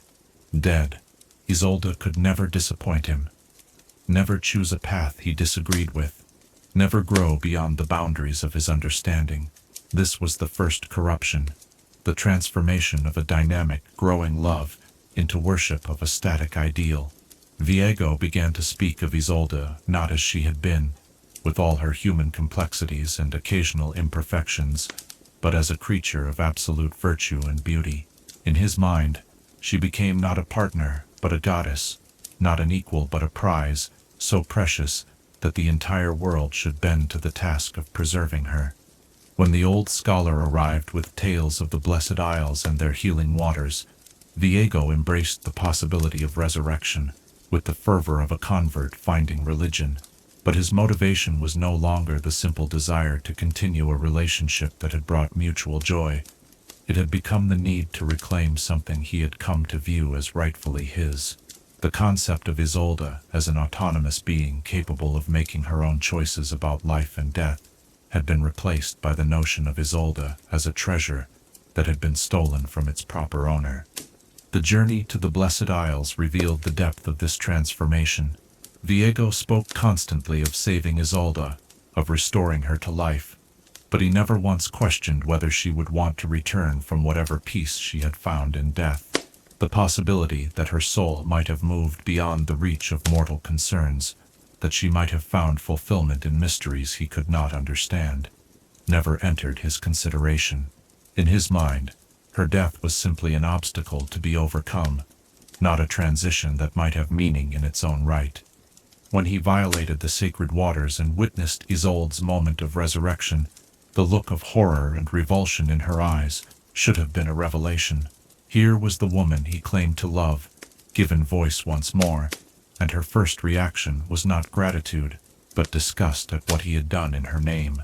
She saw immediately what his obsession had made of him, recognized that the man kneeling before her was no longer the gentle prince who had wooed her with respect and wonder. But even this direct rejection could not penetrate the armor of certainty that Viego had built around his obsession. Rather than accepting that Isolde herself might not want the reunion he offered, he convinced himself that she was somehow being prevented from recognizing the depth of his devotion. When her soul fragmented and fled from his touch, he interpreted this not as a conscious choice, but as a cosmic injustice that he was duty-bound to correct. The centuries that followed saw this distortion deepen and spread like poison through every aspect of Viego's existence. His pursuit of Isolde's fragments became increasingly violent and cruel, justified in his mind by the nobility of his ultimate goal. He told himself that the innocent people who harbored her essence were merely obstacles, that their suffering was regrettable but necessary in service of a love so pure. It transcended ordinary moral considerations. Each fragment he captured and imprisoned was, in his twisted logic, an act of rescue rather than violation. He could not see that the essences fled from him, not because they were confused or corrupted, but because they retained enough of Isolde's true nature to recognize that what he offered was not love, but a kind of spiritual enslavement. The woman who had once found joy in creation would never willingly become part of a reunion built on the destruction of countless innocent lives. The most tragic aspect of Viego's corruption was how it inverted every virtue that had made his original love beautiful. Where once he had been content to witness Isolde's work without needing to control it, now he sought to possess every fragment of her essence and bend it to his will. Where once he had delighted in her independence and autonomy, now he planned a reunion that would trap her in an eternal relationship with someone she could no longer recognize or trust. His manifestation in Bilgewater revealed the full extent of this transformation. Faced with fragments of Isolde's soul that had taken refuge in the hearts of people whose capacity for love and sacrifice had made them worthy vessels, Viego saw only obstacles to be removed, rather than examples of the very values his beloved had embodied. The irony was complete.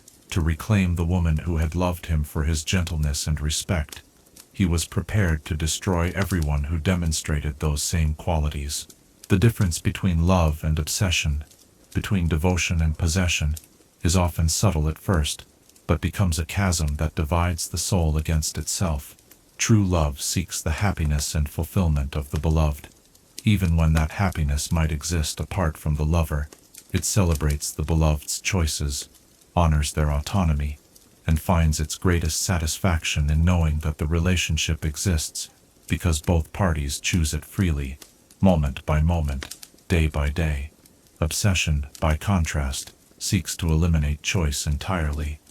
It cannot bear the possibility that the beloved might grow beyond the boundaries of the obsessor's understanding, might find fulfillment in experiences that do not include their supposed protector. It disguises control as care, possession as protection, and the elimination of autonomy as the ultimate expression of devotion. Viego's tragedy was not that he loved too much, but that he loved too poorly, that when faced with the possibility of loss, he chose to transform his beloved from a person into a thing, from a partner into a possession. In seeking to make their love eternal, he destroyed the very foundation upon which love can exist, the freedom to choose, to grow, to change, and yes, even to leave. The ruined king stands as a warning to every heart that has known the beauty of deep connection and the terror of potential loss. His story reminds us that the greatest enemy of love is not hatred or indifference, but the desire to cage what should fly free, to possess what can only be given, to make permanent what finds its beauty in the very fact that it is chosen anew each day. In our darkest moments of grief and loss, when the temptation whispers that we would do anything, absolutely anything, to bring back what we have lost, perhaps we might remember the seamstress who found joy in creation, and the prince who loved her for it. Perhaps we might choose to honor what was beautiful in our connections by letting it remain beautiful, even in memory, even in absence, even in the profound sadness that comes with accepting that some endings, no matter how painful, are the only way for love to remain love. When grief threatens to transform our love into something unrecognizable, how do we choose to honor what was beautiful rather than demanding what cannot be? In the face of unbearable loss, what does it truly mean to love someone enough to let them go? Chapter 12. The Weight of Choices. As our long journey through the shadows of the ruined king's tale draws to its close, we find ourselves standing at the threshold between story and reflection, between the specific tragedy of one man's fall and the universal truths that his choices illuminate. In the gentle quiet of this final hour, let us contemplate the weight that rests upon every decision we make in moments of profound loss, and consider how the echoes of a single choice can ripple through time to shape the destiny of entire worlds. The story of King Viego is, at its heart, a meditation on the power of human choice in the face of unbearable circumstances. When the assassin's blade found its mark and poison began its cruel work through Isolda's veins, Viego stood at a crossroads that appears in some form in every human life. The moment when we must decide how to respond to loss that seems to rob existence of all meaning. In that terrible instant, with his beloved dying in his arms, and his world crumbling around him, he faced the same fundamental choice that confronts every grieving heart: to accept what cannot be changed, or to rage against the immutable laws that govern life and death. The path of acceptance is neither easy nor weak, though it may appear so to those who have never walked it. To let go of what we love most requires a strength that moves mountains not through force but through surrender. The courage to trust that love's true nature is not diminished by endings, that the beauty of what was shared remains real, even when sharing itself becomes impossible. This is the path of those who honor their connections by allowing them to transform rather than trying to preserve them unchanged, who find meaning in memory rather than demanding the resurrection of what has passed beyond reach. Viego's choice to pursue a different path, to seek the waters of life and attempt resurrection through violation of the sacred, was born from a love so intense it blinded him to the wisdom of natural cycles. In his desperation, he could not see that death, for all its apparent cruelty, serves purposes beyond mortal understanding.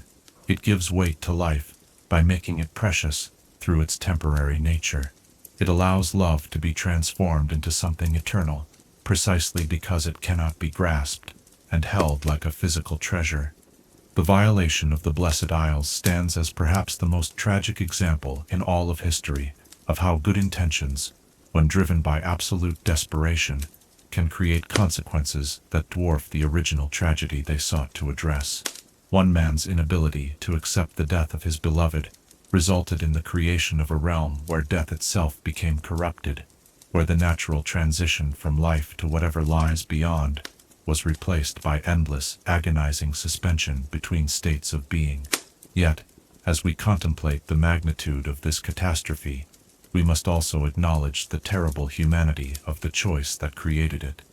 Who among us, faced with the loss of what gives our existence meaning, has not felt the temptation to bargain with fate, to demand special exemption from the rules that govern all other lives? Who has not stood at the bedside of love and whispered desperate promises to gods or devils, if only this one precious life might be spared?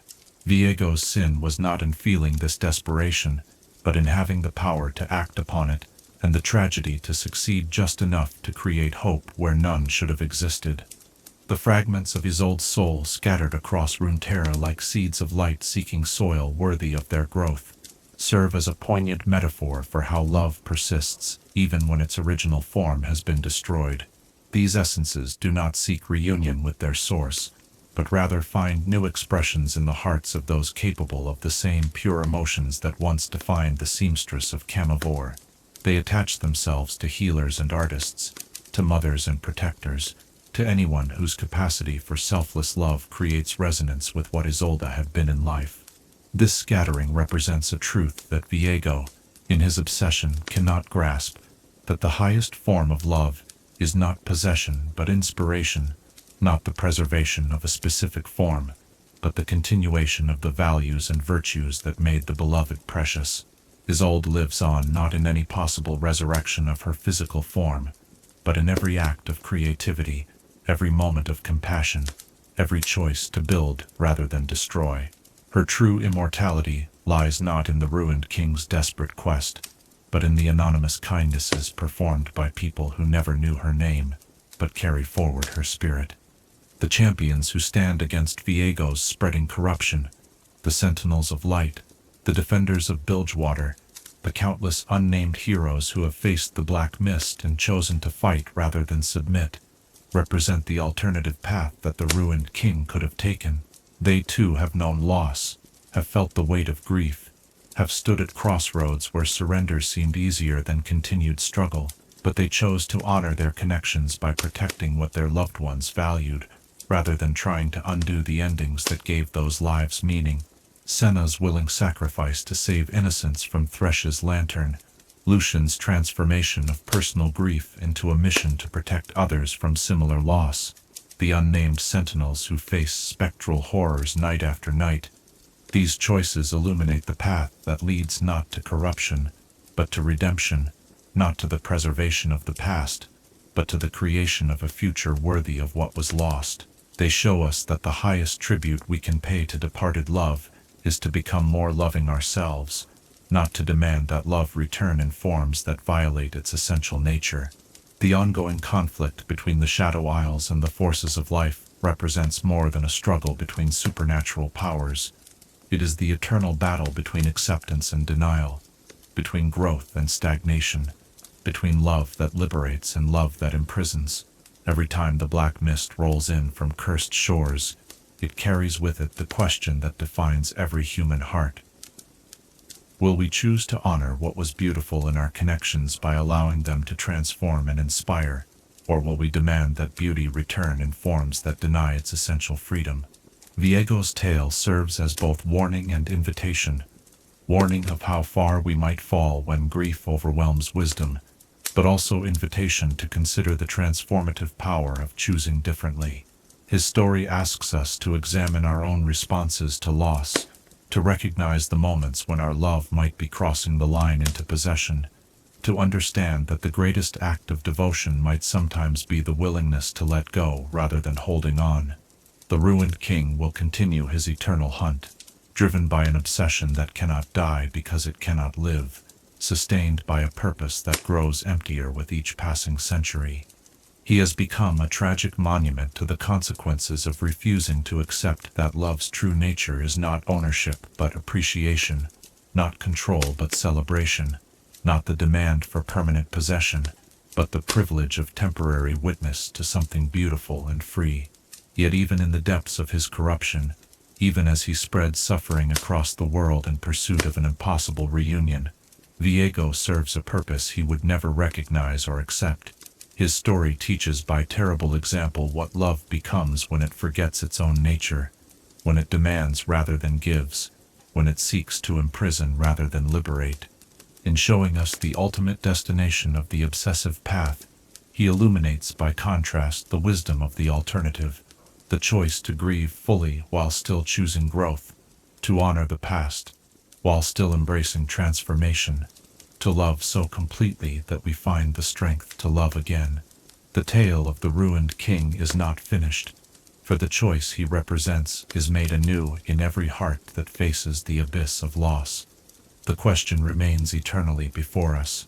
In the face of endings that seem to negate all meaning, will we choose the path of obsessive pursuit that seeks to undo what cannot be changed? Or will we find the courage to transform our love into something that honors what was while remaining open to what might yet be? Perhaps, in the quiet moments between heartbeats, when we feel most keenly the weight of our own choices and the precious fragility of what we hold dear, we might remember a seamstress who found joy in creation and a prince who loved her for it. Perhaps we might choose to honor their brief happiness, not by demanding its return, but by seeking to create new moments of beauty, new opportunities for connection, new chances to witness and celebrate the miraculous fact that love exists at all in a universe that seems so often cold and empty. The choice is ours, as it was Viego's, as it is for every soul that loves deeply enough to risk the profound sadness of loss. In making that choice with wisdom rather than desperation, with acceptance rather than denial, with hope for new growth rather than demand for old resurrections, we become something that even the ruined king in his deepest corruption still remembers and longs for. We become fully, beautifully, transformatively human. In the end, when all our stories have been told, and all our choices have rippled out into consequences we could never have imagined, what legacy do we hope to leave? Will it be one of love that liberated, or love that imprisoned, of connections that honored freedom, or relationships that demanded possession, of choices that created beauty, or decisions that spread only sorrow. The answer lies not in the grand gestures of kings and heroes, but in the quiet moments when we decide, moment by moment, what kind of love we will choose to embody in a world that desperately needs to remember what love, in its truest form, can be. Chapter 9. Fragments of a Lost Soul. Across the vast tapestry of Runeterra, in places both humble and grand, scattered like starlight across the darkness, the essence of his old endures in ways that even the ruined king cannot fully comprehend. Her soul, shattered by the violation of sacred waters, yet too pure to be wholly destroyed, has found refuge in the most unexpected of sanctuaries. The hearts of mortals whose capacity for love and creation echoes the virtues that once made a simple seamstress worthy of a king's devotion. Tonight, let us trace the paths of these precious fragments, understanding how love persists even when its original form has been broken beyond recognition. The nature of his old scattered essence defies simple explanation, for it operates according to principles that transcend the normal boundaries between life and death, between individual consciousness and universal connection. When her soul fragmented in the corrupted waters of the Blessed Isles, each piece carried within it not just a poor partition of her memories or emotions, but the very qualities that had defined her existence: her gentleness, her creativity, her capacity for selfless love, her ability to find beauty in the simplest materials and transform them into something transcendent. These fragments do not seek reunion with their source, as Viego desperately believes, but rather seek expression through lives that can honor their essential nature. They are drawn to hearts that resonate with the same frequencies of compassion and artistry that once animated the woman who had spent her days weaving tapestries of impossible beauty. Like seeds carried on the wind, they settle wherever they find soil rich enough to nurture their growth, in the souls of those who create, who heal, who protect, who love without condition or expectation of return. In the grand city of Demacia, a fragment found its way to Luxana Crownguard, a young noble whose magical gifts placed her in constant conflict with her kingdom's anti-magic laws. The essence did not manifest in obvious ways.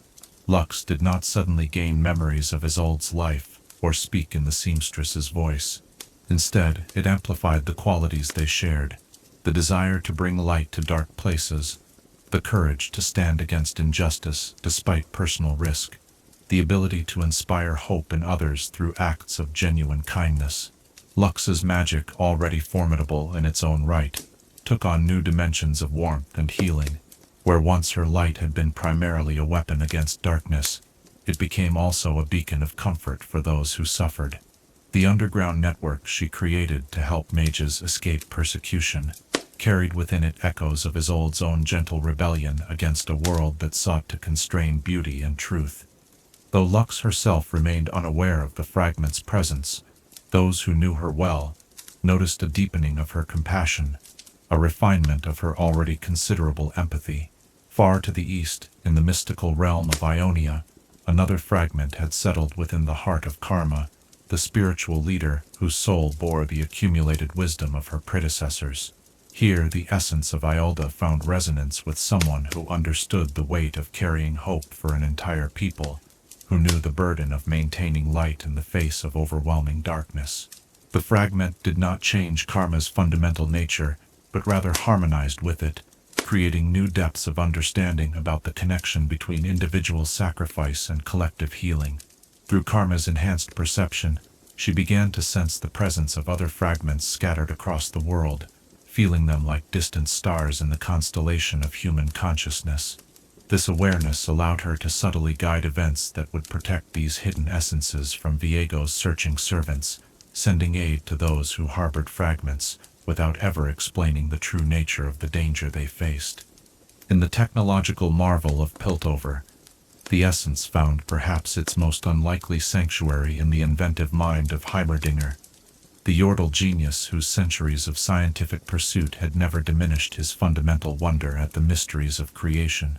The fragment that touched his consciousness did not grant him new knowledge, but rather restored a sense of childlike joy and discovery that his long years had gradually eroded.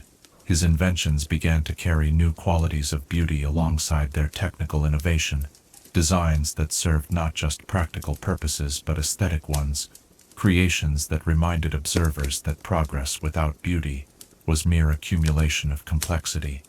The universities and workshops under Heimerdinger's influence became places where art and science merged in ways that would have delighted Isolde's creative spirit. Students found themselves designing machines that sang as they worked, crafting tools whose forms pleased the eye as much as their functions served the hand.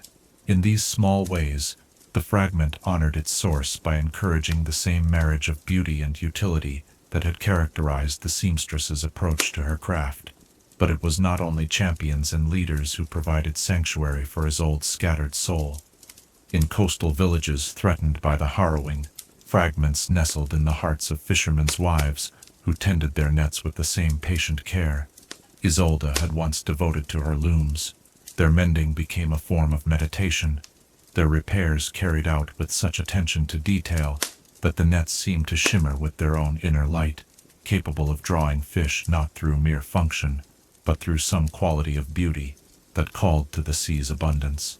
Mothers cradling sick children found their lullabies carrying new power to heal and comfort, their voices touched by harmonies that seemed to come from beyond their own experience. Healers discovered that their medicines worked more effectively when prepared with the kind of mindful attention that transforms simple actions into expressions of love. Artists across the world found themselves creating works that resonated with deeper truths than they consciously understood, their hands guided by inspiration that felt both foreign and utterly natural. Each fragment maintained its connection to the others through bonds invisible to mortal perception, but real as the threads in Isolde's tapestries. When one was threatened, others would sense the disturbance across vast distances, creating networks of mutual protection that operated through pure synchronicity. A scholar studying ancient texts would suddenly be inspired to send a particular book to a distant colleague whose work was being influenced by a fragment. A merchant would feel compelled to change her trade route, arriving at exactly the right moment to offer aid to someone whose fragment-touched endeavors needed support. These connections also served as warning systems against Viego's hunting expeditions. When the ruined king's servants drew near to a fragment bearer, others would experience vague unease, sudden urgency to travel, or dreams that led them to offer assistance or distraction at crucial moments. The fragments were protecting not only themselves but their chosen hosts, creating a web of defense that operated through love and coincidence rather than direct confrontation. The tragic irony of Viego's quest became clearest when examining how the fragments actually behaved in the presence of their seeker. Rather than being drawn to reunion as he expected, they recoiled from his corrupted essence with something approaching horror. They could sense what he had become, could feel how his love had curdled into obsession, how his devotion had transformed into a force that would destroy the very qualities that had made their original vessel precious. This recoiling was not mere instinct but conscious choice. The fragments retained enough of Isolde's essential nature to make moral decisions, and they chose freedom over captivity, growth over stagnation, love that inspires over love that imprisons. When forced into proximity with Viego's presence, they would flee their hosts, rather than allow themselves to be corrupted by association with what he had become. The most poignant aspect of the fragment's existence was how they continued to create beauty in Isolde's memory, honoring her not through preservation of her exact form, but through continuation of her values. Every act of kindness inspired by their presence, every work of art touched by their influence, every moment of healing made more powerful by their gentle enhancement. These were the true monuments to the woman who had found joy in transforming simple threads into tapestries of wonder. Some fragments had taken refuge in objects rather than people, settling into tools and treasures that carried the right resonance. A weaver's loom in distant Ixtal began producing cloth of extraordinary quality, its threads seeming to sing as they crossed. A painter's brush in Bilgewater created colors that captured emotions as well as images.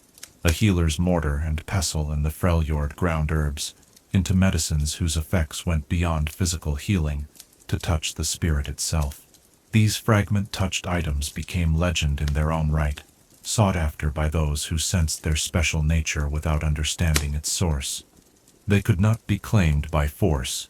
Attempts to steal or coerce their use resulted in the fragments departing, leaving behind only ordinary tools that had lost their miraculous properties. They chose their wielders as carefully as they chose their hosts, responding only to hands and hearts that approached them with the same reverence. Isolde had shown her own craft. The scholarly pursuit of understanding these phenomena led to the development of new fields of study, as researchers attempted to catalog and comprehend the strange convergences of beauty and function that seemed to be spreading across the world. They noted the increased prevalence of what they termed inspired craftsmanship, works that seemed to transcend their creators' apparent skill levels, projects that succeeded against all reasonable expectation, collaborations that produced results far greater than the sum of their parts. What these scholars could not know was that they were documenting the ongoing influence of a love so pure it had survived even the destruction of its original form, a creative spirit so strong it continued to inspire long after its voice had been silenced. Isolde's fragments were not merely hiding from Viego's pursuit.